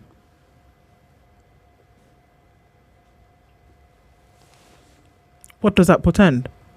Well, I'm telling you that in 2010, the charge that I have is that I wrote the same Smith and Usman to supply 57,000 ballot papers. Yes. But they're saying that didn't go through the tender committee. And there's a reason for that, because So it was a procedural issue for which they said if this procedure did not follow the channels that it was supposed to by law, then there would be a reason then to sanction you for that. That is they were saying the procedure. That is the procedural issue. Did not follow the procedure. They didn't follow the procedure. But there are two things with that. And again, I hope I'm not going to the merits. Yes. But you've asked. Yeah. One, there was no tender committee. Why? Because there were no staff. Okay. Number one. Number two, the decision that was made was not mine. Because there was no tender committee, the decision was made by the commissioners. You just wrote the letter. I wrote a letter as the CEO. Yes. But in the same court where I've appeared, the minutes of that meeting have been produced and admitted. The minutes where they had meeting was held. They called the chairman, and the chairman said, yes, I chaired that meeting. And that was our decision. And we're talking of 57,000 ballot papers. But 2 years later, this time I'm not saying that the commissioner made the decision. This time it is me as the CEO. Giving the same Smith and Usman not 57,000 ballot papers, but 14,500,000 ballot papers. In terms of when you're giving the 3.6 billion shillings tender, did it follow the procedure that lacked in 2010? Now we had all those. Now we had the tender committee. So we agree but it was still direct procurement. So do we agree that in 2010, because you did not follow the procedure, you broke the law? There was no tender committee. And there was no tender committee because earlier on, the Election Commission of Kenya had been disbanded. Okay. And the Election Commission of the IEBC, when I arrived in IEBC in January 2010, I was the CEO. I was the first staff who arrived. Thereafter, there came about 9 directors, then 17 managers, all the others. They recruited me, then they recruited everybody else. That's understandable. And why it's important for us to be quite on these details is because we sometimes say it's clear, but it isn't. That at the time, with the realization that there was no tender committee, which is required for these processes to take place, did you say that this decision I am making, knowing full well that there is no tender committee in place because of certain circumstances, disbandment of an IEBC, however, procedures are still taking place within the office, was that made clear that under those circumstances, you were still taking this decision? Very good question. Let's go to 209. Commission has been formed, Interim Independent Election Commission. They walk into office, there's no staff. 2 months later, they are required to run by election in 2 constituencies. They don't have staff. Those commissioners would have been perfectly right to write back to the speaker and say, we don't have a commission. We can't run an election. They would have been perfectly right to do so. Right or wrong? Right. They could have been perfectly right. But the issue of representation is so large and so high that they felt, very well, whatever can be done should be done so long as it is done in public interest and in good faith. So in my case, when it came to our doing this decision, and the IEBC Act and the Constitution of Kenya, I think it is Article 249, says that any employee of a constitutional commission who makes a decision in public interest and in good faith is immune from criminal or civil prosecution. Why is that so? Okay. Why is that so? Because government exists to solve problems. And if there is a by-election, like there was in 2009, in 2 constituencies, and you are the IEBC, and you are told, do that by-election, you could easily come and say, well, we don't have the means. But that's what exactly has happened. Yes. Right now, we are dealing with quite a number of vacant positions, whether it as member of parliament or at the ward level, for the very same reason that one would have expected that at the same time you also would have said, why would I be asking for the supply of ballot papers from an organization that is already tainted in very many countries, knowing full well that an IEBC has been disbanded? There are no staff. According to the law, we cannot run an election without these staff in order. It is happening currently. And that's why this conversation is important. That today, in 2024, 2025, we cannot run by elections because an IEBC doesn't exist. But Major Oswago, years ago, is asking for the supply of ballot papers when you know there is no office in place, but you want to run an election. How? There's a Because difference. let me just, very good question. Yeah. And I'll answer you. Let me just top up on that. Before you stop up. Okay. Very good question. You are contrasting things which are not the same. Today, there are no commissioners. That time, there were commissioners. Decisions have been made in Kenya which says where you need commissioners, commissioners are part of the definition of a constitutional commission. Right. And there are cases when, for example, the Ethics and Anti-Corruption Commission undertook some prosecution when they had no commissioners. And the High Court said, no, there was no commission. So in 2009, there were commissioners. There were commissioners. What was missing was staff. But not that there were no staff. There was some staff seconded about, but not permanent staff. But the critical staff, that you needed to have. Today, there are staff about 1,000 plus, but there are no commissioners. However, for the process that you needed to run, Major, the staff that were critical to that process didn't exist. And could we not then say that it is on that procedural misdemeanor that there was a problem? Because knowing full well that the staff were not in place, you still went ahead and made this request. The question is, knowing that there were no staff in place that were needed for this critical assignment, why did you still go ahead? And to just ride on that, the critical stuff that you're talking about is the tender committee that would then go ahead and approve this and give the rubber stamp. And here you talk about public good versus the procedure. But here we talk about public good is not only making sure that the people of those constituencies that needed by election need representation, but public good is equally following the procedure and the laws that put you in place to ensure that you undertake a credible election. I agree.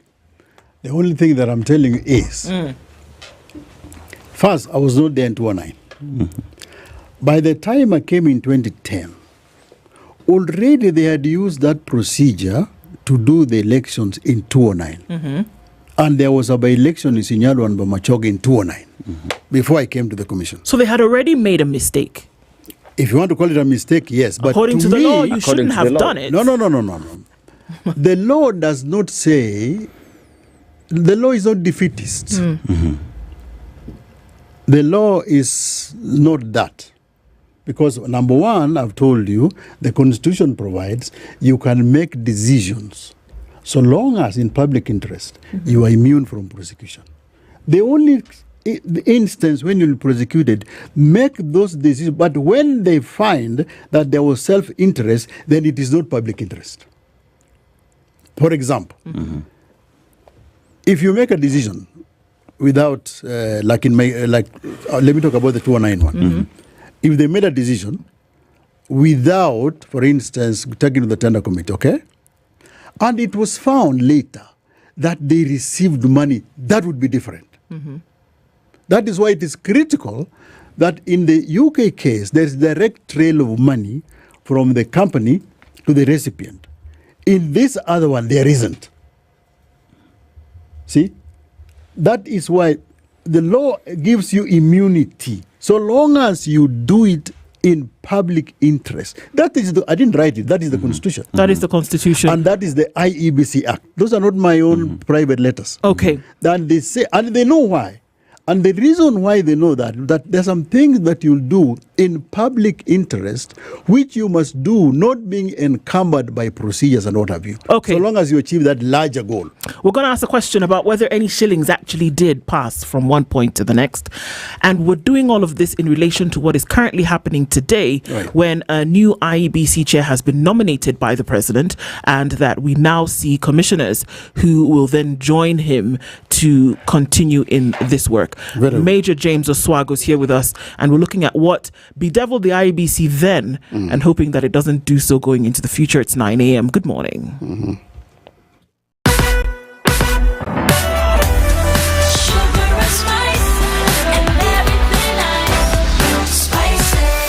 Spice up your life.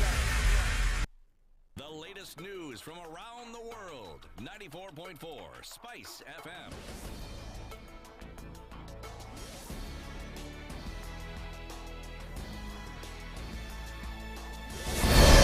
Good morning, this is the Newswire. I'm Edwin Lisamira. With the National Assembly having concluded nationwide public hearings on the Constitution of Kenya Amendment Bill 2025, which seeks to entrench the NG-CDF in the Constitution, Matungu MP Peter Nabulindo has urged ODM leader Raila Odinga to distance himself from the discussions. This comes days after Raila called for the abolition of the NG-CDF and the money redirected to county governments, citing the High Court's ruling last September that the fund is unconstitutional. Raila said abolishing NG-CDF will strengthen devolution, but Nabulindo says the fund should stay, highlighting its role in addressing poverty and enhancing equity in development. Prime Minister Raila Odinga ambaye ni mkuu wa ODM, haya mambo ya NG-CDF atoke ndani, si ndio? Atoke ndani ya hii maneno. Yeye ni mtu mkubwa, yeye ako kule juu, sisi ni watoto chini yake. Isionekane kwamba anapendelea magovernors, isionekane kwamba anapendelea senators. Sisi wenyewe tunajua vile tutarugana hapa chini na magovernors. Unajua sasa wewe kama baba ukiingilia hiyo maneno, tunaona kama ni mapendeleo kwa upande wa governors. Na ile hali sisi kama wabunge ndio tunaendesha ground, na tunataka hii ground tuiendeshe na tufuate yale maendeleo ambayo yanapangwa na the broad based government. Mwingi Northern Pins Paul Nzengu has also emphasized the significance of NG-CDF, saying it should be anchored in the Constitution. Ile misconception iko ya kwamba ni kama CDF ni ya mheshimiwa, it is completely misplaced. Hii fund inasaidia wananchi wa kawaida, inajenga mashule ambayo government iliacha kujenga mashule kutoka kitambo. Over the last almost 20 years, 30 years, CDF imejenga mashule mengi sana. Imejenga maofisi za machief. Serikali kuu siku hizi haitumi pesa hata ya kujenga ofisi ya OCS. Hiyo kazi yote inafanyika kwa ile fund ya CDF. In Kilifi County, residents have said they've no confidence in the Kazi Maju program following claims that 300 job seekers were defrauded by agencies accredited by the National Employment Authority. This comes days after Labour CS Alfred Mutua dismissed those claims, saying his ministry is not connected to recruitment agencies sending Kenyans abroad for jobs. These people have called on the government to ensure that individuals who are conned are compensated.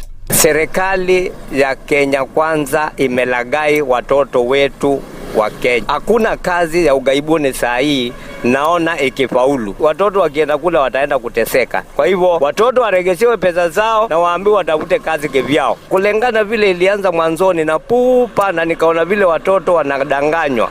Sina imani kabisa na sioni ikikua. Unashindwa kwa nini warudishiwe hizo pesa? Na walikuwa mambo zao ziko on the process za kuenda. Kwa nini waambiwe tena after 6 months tena? Kwa hivyo inaonekana hiyo yote ni ulagai. Na hakuna kazi pahali wataenda, ni conmanship ya serikali. Wakishaondoka kwa serikali hakuna wakati tena wakuja kufuatwa. Professor Bitange Ndemo has declined his appointment as the new Vice-Chancellor of the University of Nairobi, citing procedural irregularities. On Thursday, the University Council announced that Professor Ndemo, who's Kenya's ambassador to Belgium, would succeed acting Vice-Chancellor Professor Margaret Hutchinson upon completion of his diplomatic posting. The Council appointed Professor Francis Muller as acting Vice-Chancellor for a 6-month period to allow time for Professor Ndemo's transition back to the country, but Professor Ndemo withdrew his candidacy, saying his appointment was unprocedural. The US has agreed to reduce import taxes on a set number of British cars and allow some steel and aluminium into the country tariff-free as part of a new agreement between the US and the UK. The announcement offers relief for key UK industries from some of the new tariffs President Donald Trump has announced since his return to the White House in January. Trump called it a great deal and pushed back against criticism that he was overstating its importance.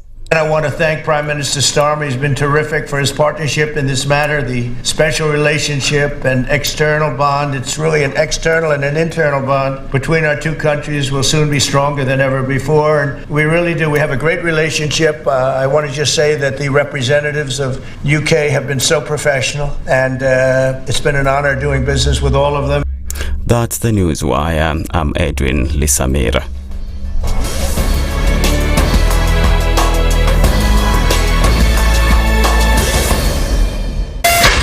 94.4 Spice FM.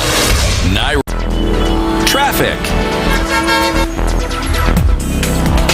Not too busy a Friday morning. Some traffic coming off of Jogo Road heading towards Landis. Inbound Landis has quite some as you touch on on Kamkunji at that area going towards Haile Selassie. That's busy. The Thika Superhighway traffic is not too crazy at this point, contained to just beyond Survey heading out towards the Pangani underpass.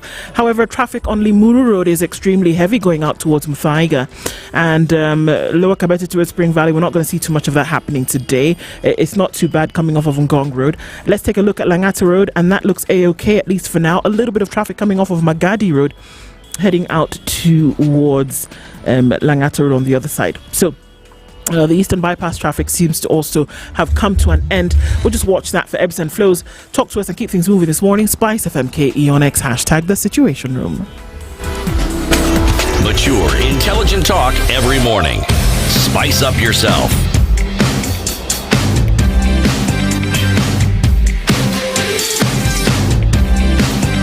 Mornings done right.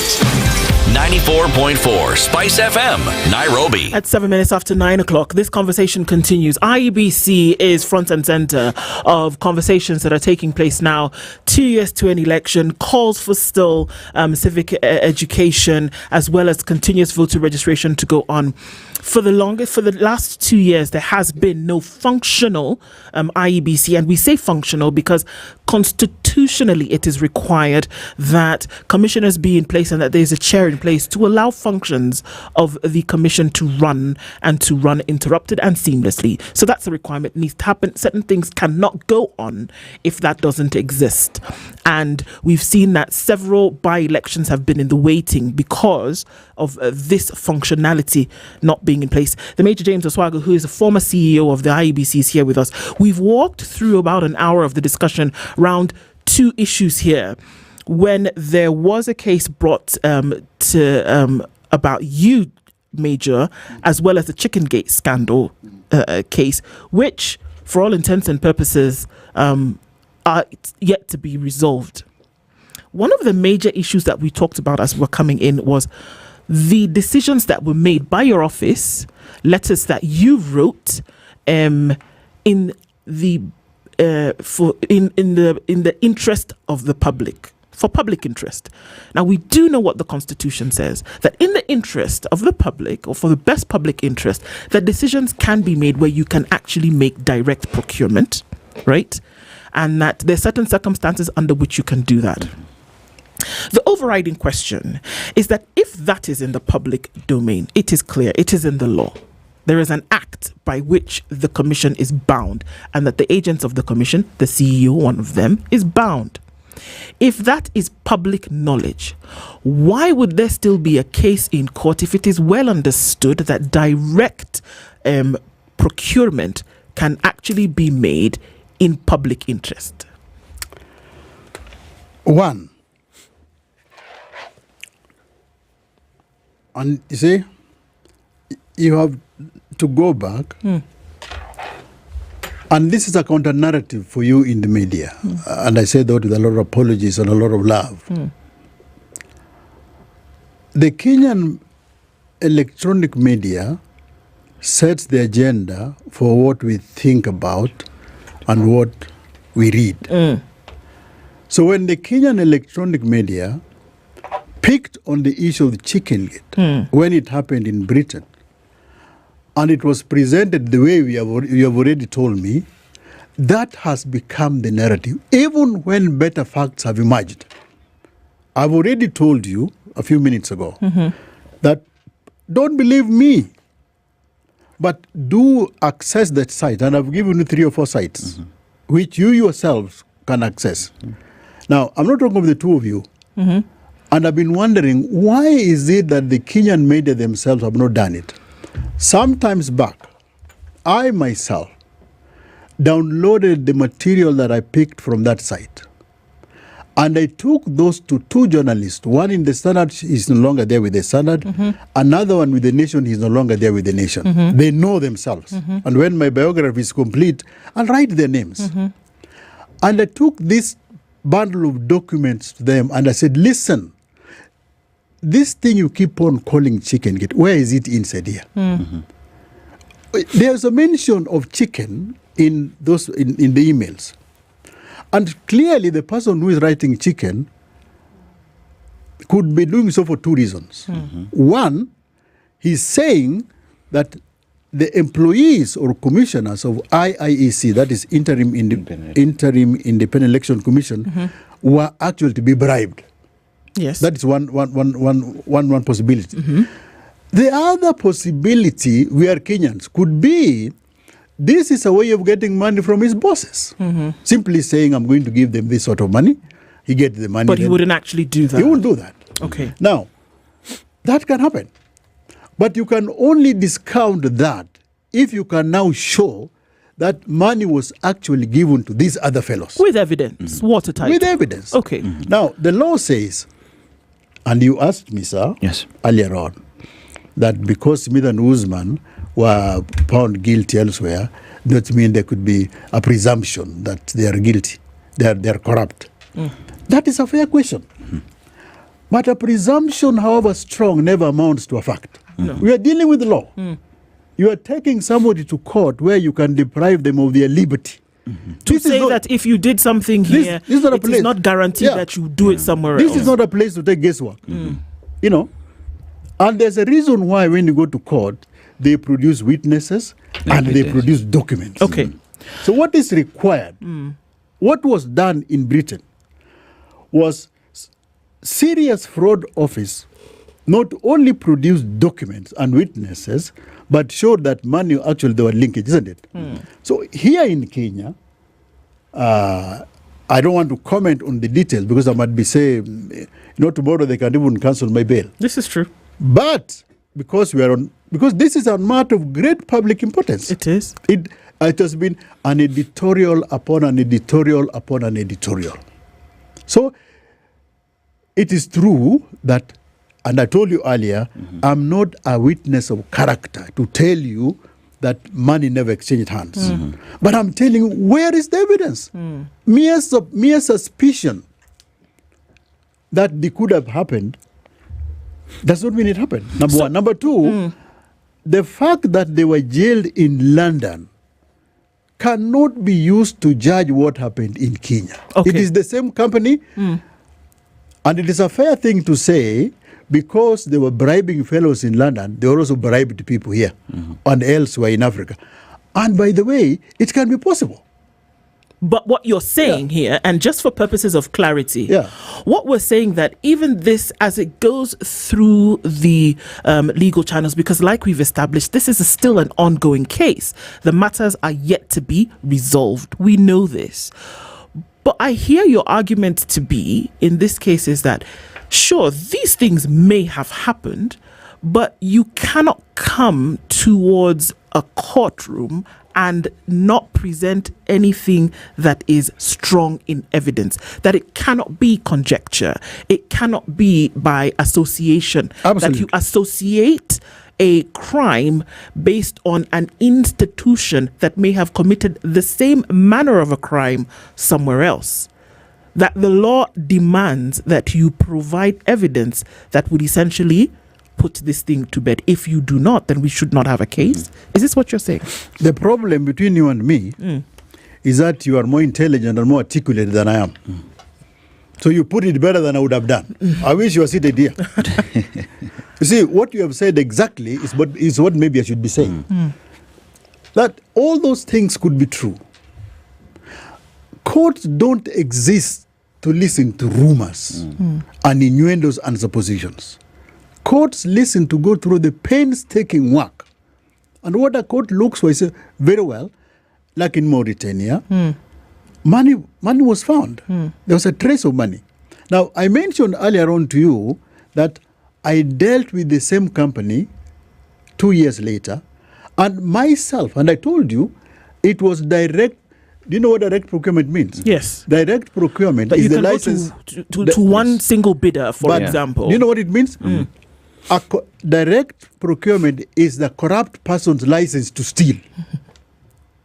That was my chance to steal money if I wanted to. Because here I'm giving Smith & Usman 14,500,000 ballot boxes, and they pay 3.6 billion. I could have negotiated. But this thing has been audited twice. Audited by Public Accounts Committee, audited by the Auditor General himself. Not even one observation. There was that means no it was observation, clean. there was no linkage. That means, and this is what I did in 2013, all right, for the 2013 election. But now you are tying me to what happened 2 years earlier, on which it was, first of all, 57,000 ballot papers only. This one is 14,500,000. Now, if you can find that one individual procured 14,500,000 and spent 3 points, and that was done well, surely, why don't you give that man the benefit of doubt? Even that one you did well, unless there is evidence. There's a way of thanking somebody for doing a good job. And in Kenya, that is the way you get thanked. That you do a good job.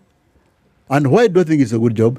It is a good job because the ballot papers that were procured in 2013, none has been done in the other two elections.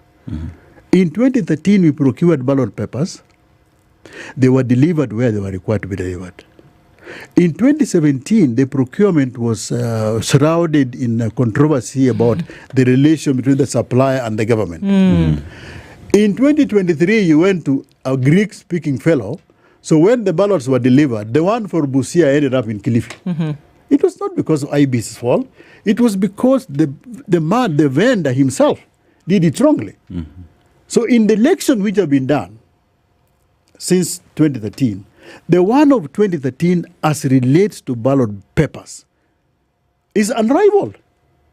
One, they were larger than before, and they were distributed widely.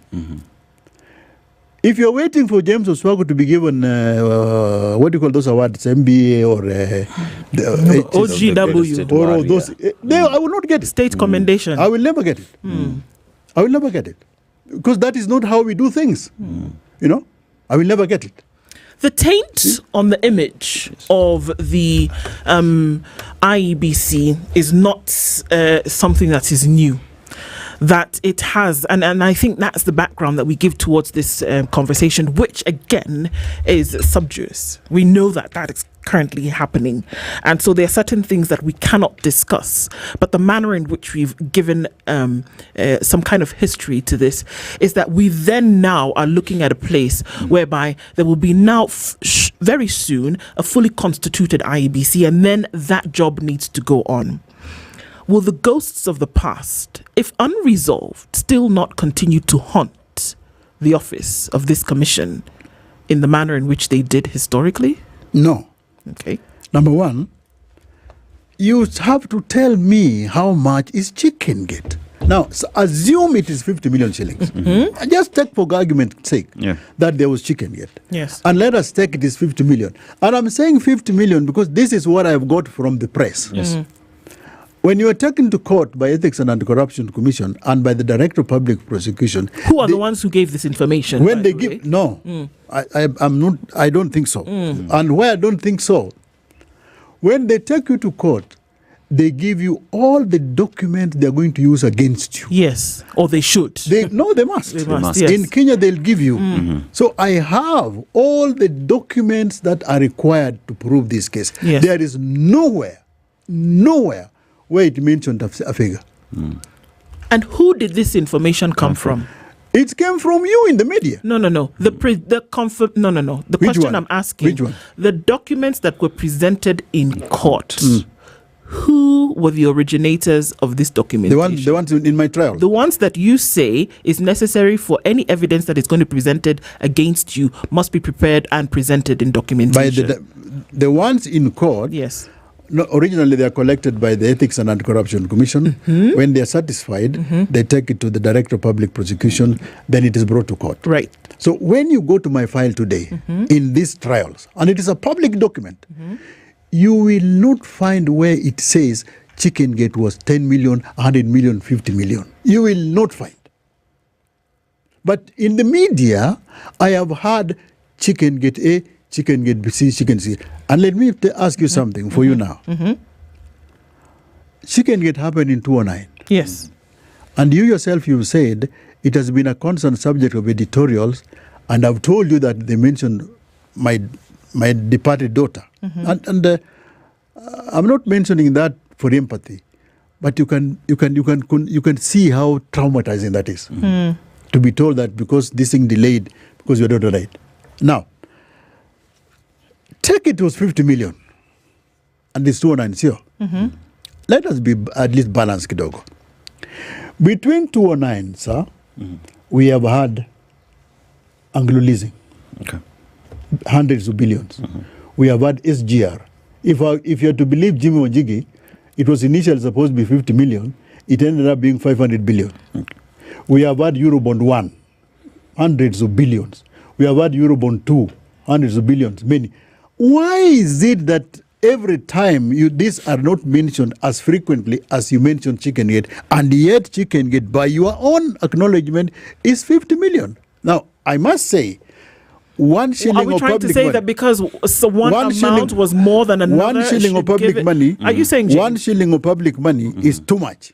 Absolutely. But are we saying that because one amount was more than another, that is the merit for which it should be mentioned more than the other? I'm saying it is a journalistic principle of fairness. It's a journalistic principle of merit. In journalism, when somebody says something about you, when I say something about you, journalism will always see another counterbalancing opinion, isn't it? Because you seek to be fair. To be neutral. To be neutral. Now, in that spirit of neutrality, you keep on a deluge of Chicken Gate, Chicken Gate, Chicken Gate. If it was our concern for the hemorrhage of public money, if that is what is anguishing us, that's what's annoying us so most, I would expect Chicken Gate to be somewhere in the page 100. What would be in the page 1? Not our own president once said, not the current one said that Kenya loses 2 billion shillings a day. That means by today calculation, it's a trillion. 1 trillion shillings a year out of a 3 trillion budget. That should be a permanent thing in your headlines. You see, and yet, for one reason or the other, maybe it sounds nice, for one reason or the other, whenever I go to court, I hear in the Chicken Gate trial. So then that's the question. Sorry. So I ask myself, is this because we are concerned about loss of public money, all of it, or because there is something about this Chicken Gate that is so enamoring to people in the media? What is it? You see, James, when you look at the chicken gate scandal... do you get my point first? I hear you. Do you hear? I hear what you're saying, yeah. Now, let me continue. Now, when you talk about the chicken gate scandal that you talk about, it is on the premises of that an injustice was done to the people of Kenya. Yes. There is, we would say, an assumption, or if you want to put it like that, that Usman and Smith did an injustice when it comes to that, because even when you're talking about it, there is the fact that there was the procedural aspect of procuring these ballot papers that was not followed. And when you talk about the public good, one would look at the summation of it, starting from the public good of representation, which we all agree. But then again, it is public good on the procedures and the processes under the law that ought to be followed. You may argue that if it is done on the basis of public good, you are immune from prosecution. But on the flip side of things, a Kenyan would say, I want you to equally follow the law as put down. And that is why we are asking the question about the chicken gate scandal, and we're also asking the facts that have taken you to court. What are the facts? What are the merits? And it is your honors to explain to the Kenyans who are listening. I agree. I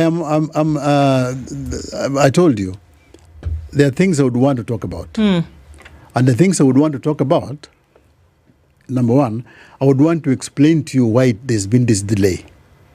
I can't go into that without sub judice. You can't. Okay. Yeah. I wish I could do that.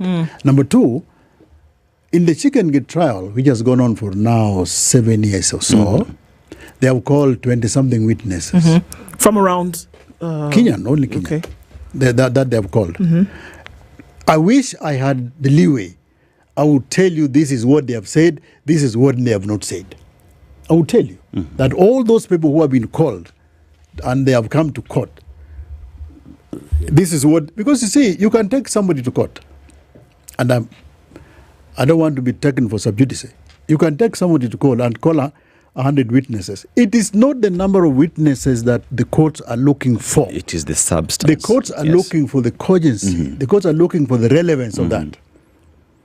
So sometimes they can take you to court and bring 1,000 witnesses. None of those says anything relevant to the charge. But every time I go to court, there is a representative of the media. And I would have expected you in the media to say, we have been in this court for the last 20 times, and this is what you're hearing. Why? Okay, so it seems as if what you're looking for, James, is that for somebody to explain to the public what is happening, for which there is no evidence that would essentially put the nail in the coffin of this case. That nobody is explaining the issue as to what really happened. That's what you're saying. What I'm saying, if I said that is sub judice. What I'm saying is that there is this public fascination or fixation with chicken gate. The popular one, isn't it? But there is the reality of chicken gate in the courtroom. And what is in the court, the charge that I have in court, is not what is talked about in the press. Why? Number one, you talk about 50 million. The one I have doesn't mention any figure. Number two, I've just told you, they have called 27 out of 30 witnesses. I wish I was allowed to say what I want to say. I can't say. Okay. What I wish I could, I can't say. Number three, you complain in the media it has taken too long. I wish I had the leeway to explain my vision why it has delayed. But I can't. But the point is, what I would like the Kenyan public to know is that, number one, there was a chicken gate, there was a chicken gate in London, and there is what we call chicken gate here. And by the way, when I'm in court, it is myself with 2 charges. The agent has got, I think, 9 or 12 charges, and there's somebody else who has got 1 charge. It's a lady whose name I don't want to mention. Sure. The agent has got 12 charges, and me, I have 2. And you know, when you go to court, you never hear about the agent. It's James Oswago. And these things traumatize, and these things destroy careers. I will still repeat what I've told you earlier. That you compare like and like. You cannot overemphasize is to do with 57,000 ballot papers, when the same individual has procured for you 14,500,000 at 3.6 billion. Give the devil his due also. Okay. So let me just ask a simple question. Let me just ask Give a the simple devil question. his due also, because if you don't, we are taking the public for granted. Let me ask a simple question. Yeah. 3.6 billion shillings that you're talking about, at that particular point, the procurement that you did, was it direct or did it direct? Yes. Did it follow the procedural process? Of course it did, because It this did. time now, There was no. It was first you must know. I'm headed somewhere. First of all, you must know. headed somewhere. Wherever you are headed, you must know that first direct procurement is a license. The reason why the law doesn't like public procurement is a prone to license abuse. to cheat, to steal. It's prone to abuse. Yes. If somebody can be trusted and does a successful ballot public procurement, that person is entitled to a certain level of evaluation of integrity. It cannot be sullied by something that happened years earlier, where there is even no evidence. So the second time when you procured 3.6 billion, it went through the proper procurement process. Yes. Yes. Let's go back to the 57,000 ballots. There is an allegation that it did not follow the procedural process. Yes? Yes. Yes. And based on the admission that we are having here, everyone is subject to have a certain conversation around the first procurement process, which has seen you go to court. And rightfully so, Mr. Oswago, as you are in court, you will argue your case. But as we sit here, you have admitted it did not go through the procedural process, and that is why you're in court. I didn't say so. I've just told you that in court they are saying that it should have gone through the tender committee. Yes. When they say you go through the tender committee, the writer of that law assume there is a tender committee. When there is no tender committee, for some good reason, then you do something else. These things are in the Public Procurement and Disposal Act. Yes. The Public Procurement, and listen to me, the Public Procurement and Disposal Act also says that there are decisions which, if you make in public interest, you are immune to prosecution. The word that the law that gives immunity to public office holders like IEBC is very strange, because you find it in the Constitution, but you also find it in more or less the same words in the IEBC Act. Yes. You find it in the Public Procurement and Disposal Act, and I think you also find it in the Public Finance Management Act. The same phraseology in about 3-4 different laws. It can't just be there for cosmetics. And exactly why the reason I asked it is the there, previous question that I asked Major. The reason it is there is because the law recognizes that public interest overrides everything. And yet, with the recognition that public interest overrides everything, this case has been in the courts for almost a decade. Yes. If not more. And we talk about this representation of this phraseology in more than 4 occurrences. So it is public knowledge and understanding. So who wants this still in the public eye without closing it if it is a publicly recognized and accepted law? I wish that you could give me. I wish you were sufficiently powerful to give me immunity. Unfortunately, I can't. I would tell you this is where we are. I would even tell you why I'm in court in the first place. Okay. I'll So, tell you. one of the questions that you asked is that why is there this obsession? And I think this leads us now, segues us out into a different conversation. Why is there an obsession with this thing? And I believe that there is an obsession when it comes to, number one, funds that are meant for public procedure.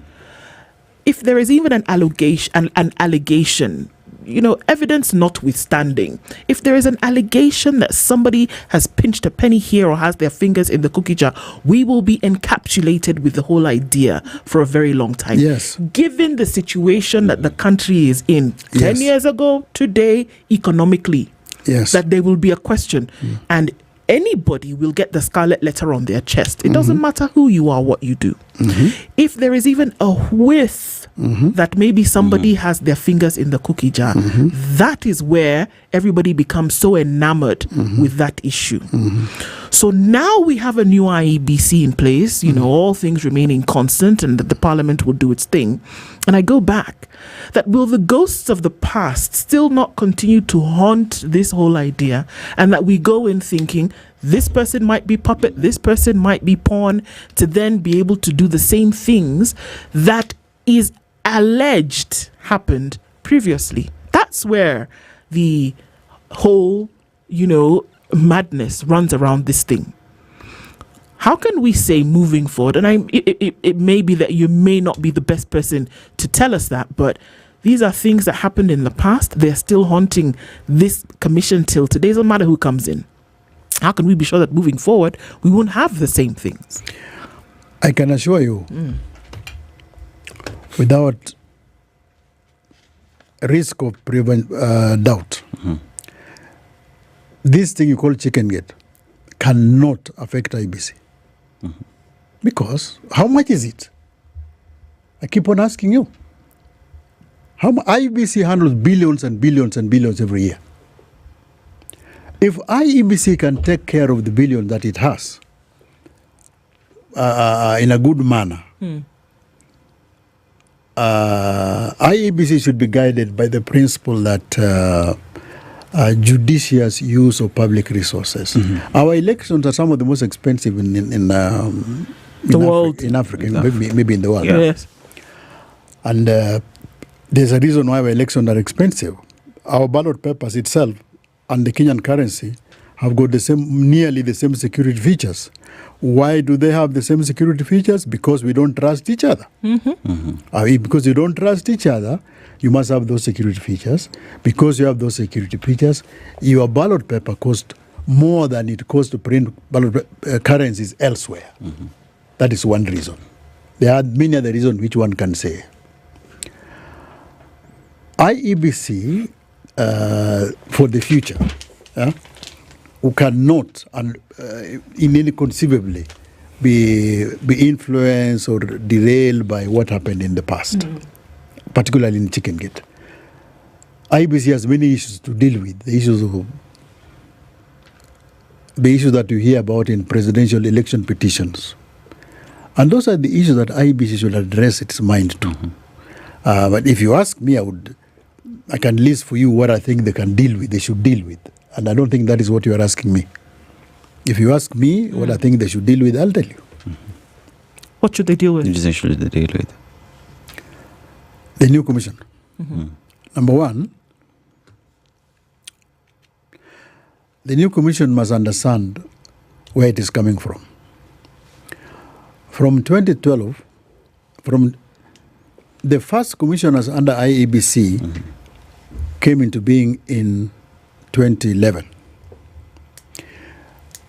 Between that time and now, only 2 commissioners out of about 18 commissioners who have been recruited finished their 6-year term.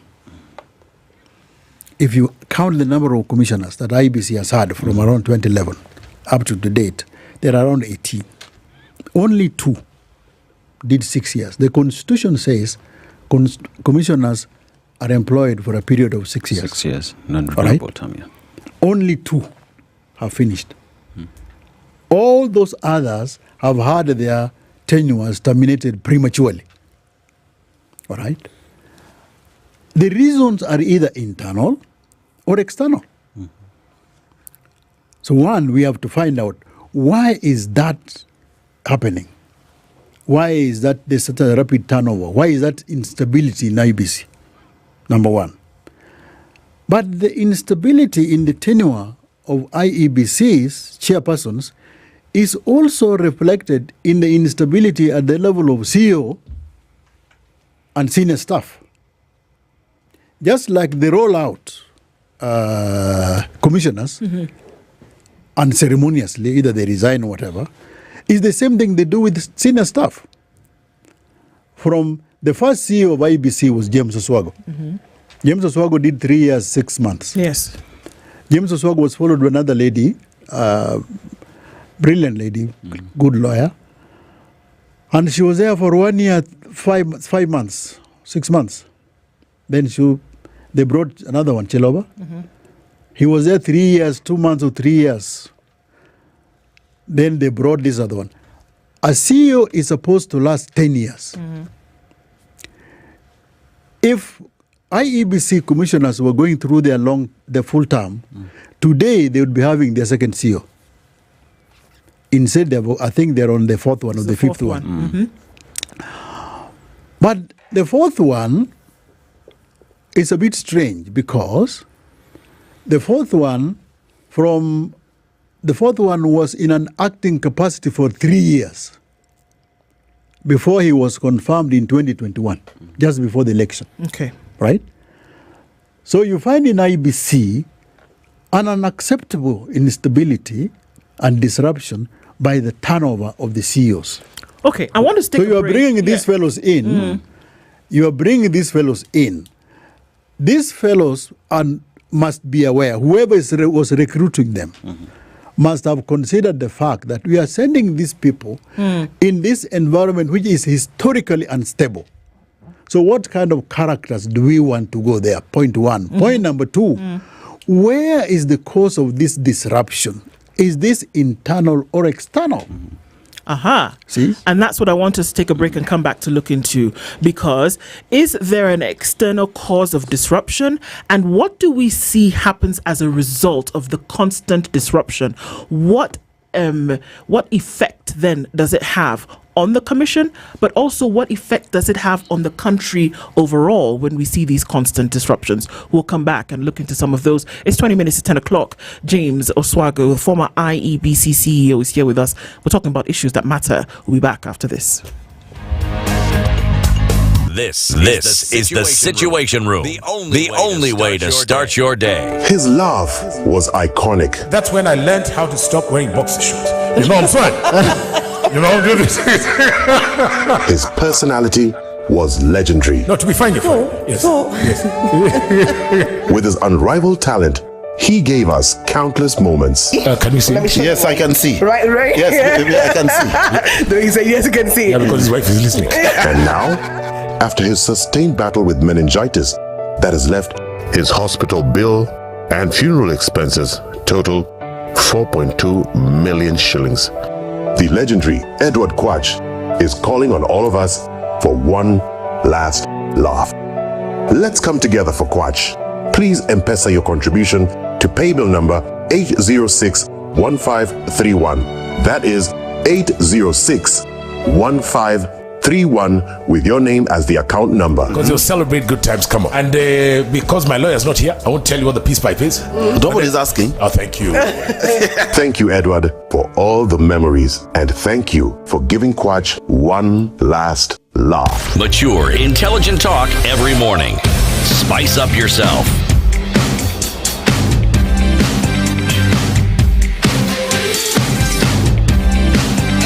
Mornings done right. 94.4 Spice FM, Nairobi. Major James Oswago is our guest this hour. We've been looking into the intrigues of the IEBC. We've come out of conversations around what was seen as a scandal, is still seen as a scandal, still wrapped up in the courts, and then coming out to a place where it is pivotal, where a new IEBC, essentially, for all intents and purposes, is about to then be commissioned, more or less. Now, just before the break, Major, you talked about the fact that there could be internal or external, maybe going to the extent of sabotage when it comes to what one of the employees of the commission must do. If we're saying work for 10 years as a CEO, if you have disruptions that come in place every 3 or so years on average, what effect do we see that this has on the overall work of the commission and the country as a whole? And what, who externally or internally would have any business or interest in destabilizing the work that would happen or would be done? Yeah. You know, I'll go to the issue of, first of all, I've given you the history. And it's factual. You can't have that high turnover. And there are about 10 constitutional commissions, or there are less, 10 constitutional commissions and about 3 independent offices. None of them experiences the kind of tumult that you find in IEBC, particularly at the level of commissioners and at the level of and at the level of CEO and deputy CEO. There must be a reason. There must be a reason why, when a new cohort of IEBC commissioners are recruited, you can more or less predict this will last 2 years. Because on average, none of them has lasted. And the first chairman lasted 5 years. Chebukati finished his term. But like I told you, all the other commissioners, none of them has finished the 6 years. It ranges from 3, and sometimes it's ridiculous. Roslyn Akombe was employed and Roslyn Akombe could arguably be one of the brightest commissioners that IEBC has ever had. If you read some of the things that she writes. And yet didn't finish. And yet Roslyn Akombe came in January, and October she was gone. Why do we see this high turnover? What's the problem? You need to first do a bit of research, and you don't go far. When Roslyn Akombe resigned, she wrote a 100-page letter, not page, a document. She wrote a letter, then wrote a document, 100 pages. Those 100 pages tells you the way the commission was by 2018.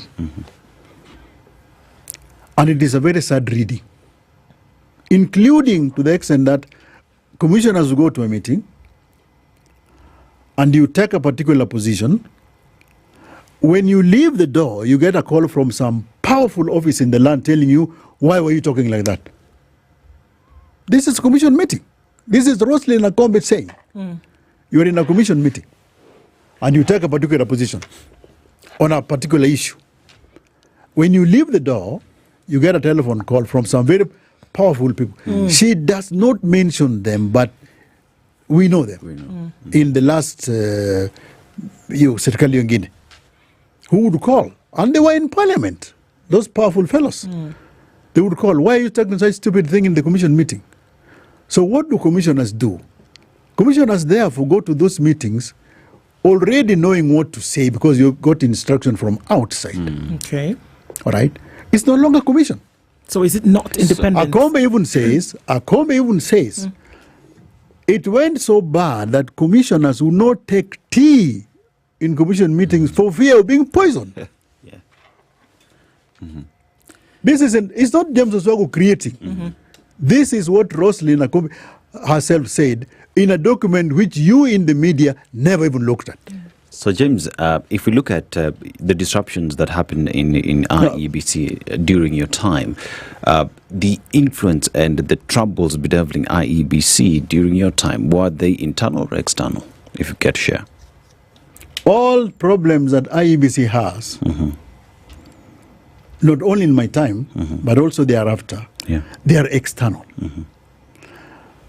That is the origin, that is the source. But those external sources will not walk in anniversary towers and say, we have now arrived. They'll go through some proxy somewhere, either through a commission or senior staff. But whatever the intention is not to build, is to disrupt. And to disrupt to serve personal interests of those people outside. So, and those people outside are powerful potentates in their own positions. All right? So it is not just the commission where I was in. It is the commission that followed thereafter.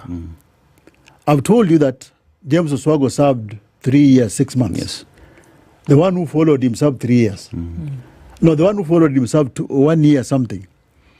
The lady who followed me was deputy CEO.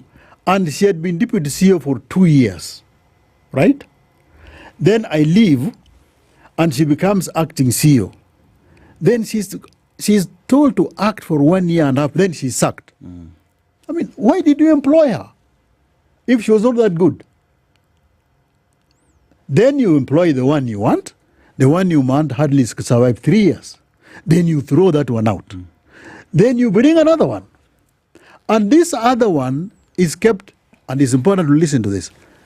The one which now survived about 4 years stayed 3 years in an acting capacity. Who stays 3 years in an acting capacity? Well, it's as practice along many sectors where that actually does happen. But what does it mean? You know, you can't confirm yourself. No. Why was the commission unable to confirm a CEO that they themselves have given an acting capacity? Why?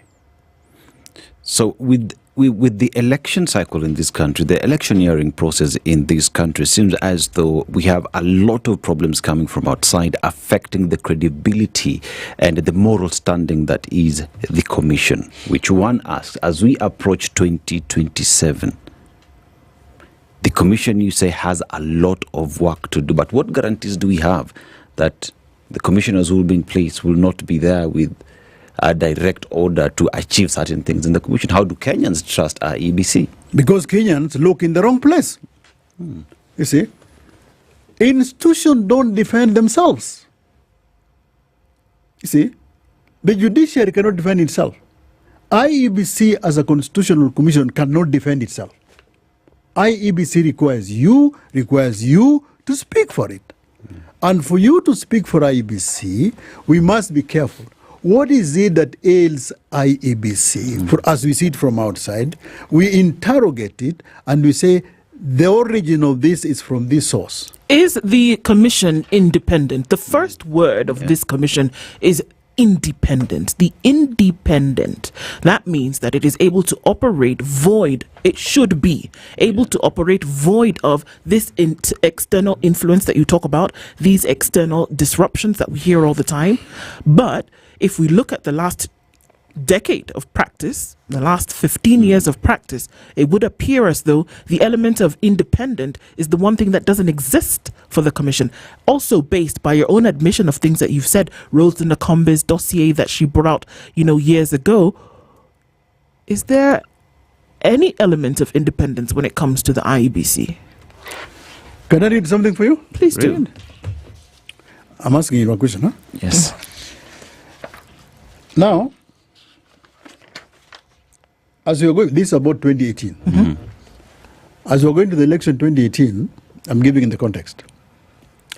Election has been nullified. And they have ordered another election. Yes. The Supreme Court has said, in the intervening period between this annulment and the next election, IEBC were to do certain things. And the Supreme Court graciously itemized those things. In that short time, there was NASA was the competitor. NASA had come up with what they call minimum irreducible demands. Yes. Those minimum irreducible demands included removing some staff. Yes. Who had been mentioned adversely in those things. Chebukati, having read what the Supreme Court said, and having listened to these minimum irreducible demands, and the minimum irreducible demands were communicated by now Musalia Mudavadi, who was a big party in the NASA government. Yes. So Chebukati has committed himself and said, we will do all those things. Then Chebukati finds himself unable to do the things he's committed himself to do. And an election is due in about a week's time. Yes. So what does he do? Chebukati issues a 6-7 page barua, which he says is written to the Kenyan people, just before the election. Yes. Now, I'm answering your question, which you asked me. On the independence of the commission. Yes. So a part of the thing that he says is this. I'm reading from Yuki. Yeah. I have made this point on numerous, Well, today I want to confirm to you of full technical preparedness for this election.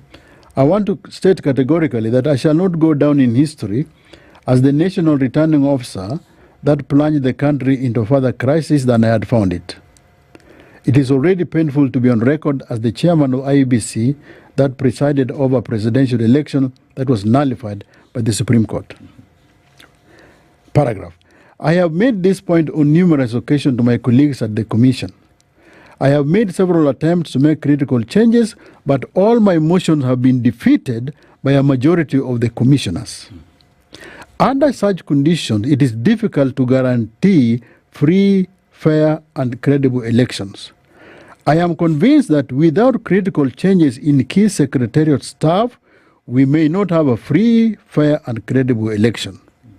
I ask the staff who have been adversely mentioned to step aside and allow the project team to function without interference. And yet, the burden placed on me as the chairman is huge. The expectation of Kenyans have on me are high. Yet, I cannot move forward with a divided commission. I cannot move forward when presidential candidates refuse to put their personal interest aside and for once serve the country. Lastly, one of those is that I would rather bow out with my name inter. No, that's not important. It says, once there is a political agreement as a result of dialogue, when there is a genuine commitment to let the commission work independently, when all commissioners and staff truly commit to serving the country rather than partisan political interest, and when we work together to create a conducive environment for Kenyans to express their sovereign will, it is only then I can truly be confident of having a credible presidential election. Only then I can commit to serve as the national returning officer in order to deliver a free, fair, and credible condition. Okay. Let me and my commission do our job, and we shall deliver. Interfere as you have been doing, and we get stuck as a country. Anyone who truly loves this country will not want to be destroyed by the selfish ambition of a few. Now, this is the chairman of the commission. And he's basically saying... And this was after the election. The first one is gone. Before the next one happened. He's going to the second one. Mm-hmm. And he's saying he's stuck. He's saying he goes to the meetings and the majority overrule him. Yeah. He has committed that staff should be removed. He can't remove them. And he's saying he can only commit to a free, fair election if he has done those critical changes. The critical changes which he's saying he cannot do because the staff have refused him to do what is work. That is the condition where IEBC was in 2018 as we move to that general election. Did it get This better? is the chairman. It could get better. This is the chairman. And this was about a week or two before the election. Elections, yes. Now, remember, earlier on in his tenure, a few months earlier before the first election, he had said they were not able to do a credible election. Then he changed his mind. Then he said this. Now, are these the words you asked me? And I'm trying to answer your question. You asked me how autonomous, how independent they were. Yes. Are these the words of the chairman of a commission which is independent? Those are not my words. Does that show you? An independent commission. This, to me, these are the lamentations of a defeated individual.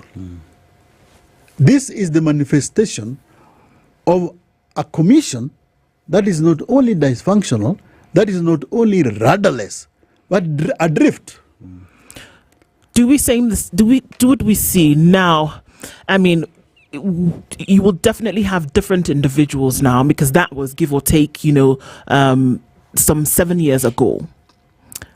Do we see now that just because individuals would change at the helm of the commission and that you have new commissioners, you have a new chairperson, new individuals across the board, would the same lamentations, overt or hidden, still be the same thing?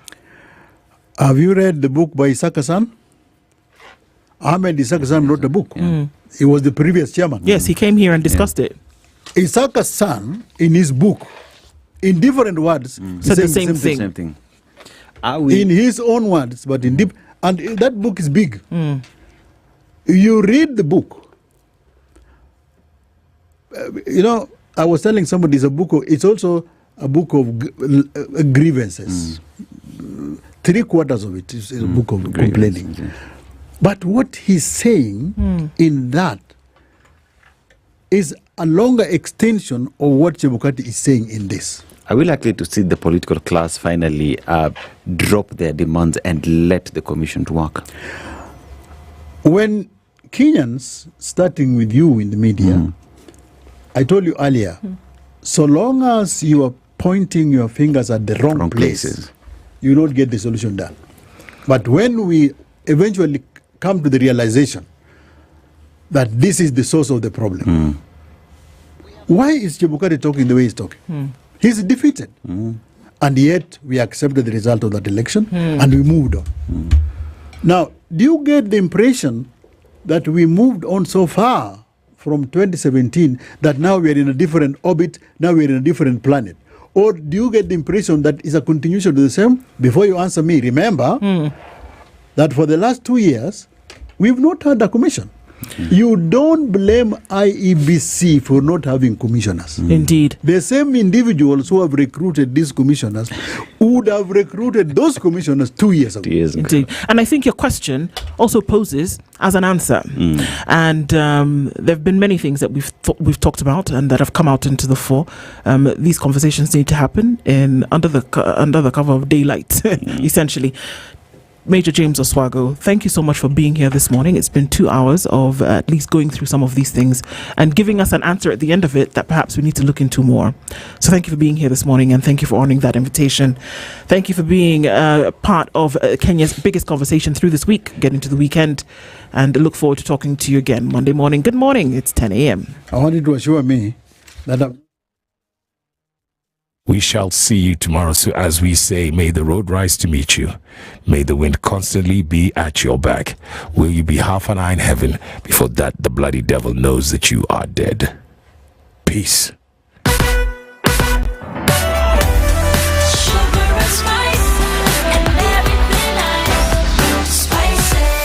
Spice up your life.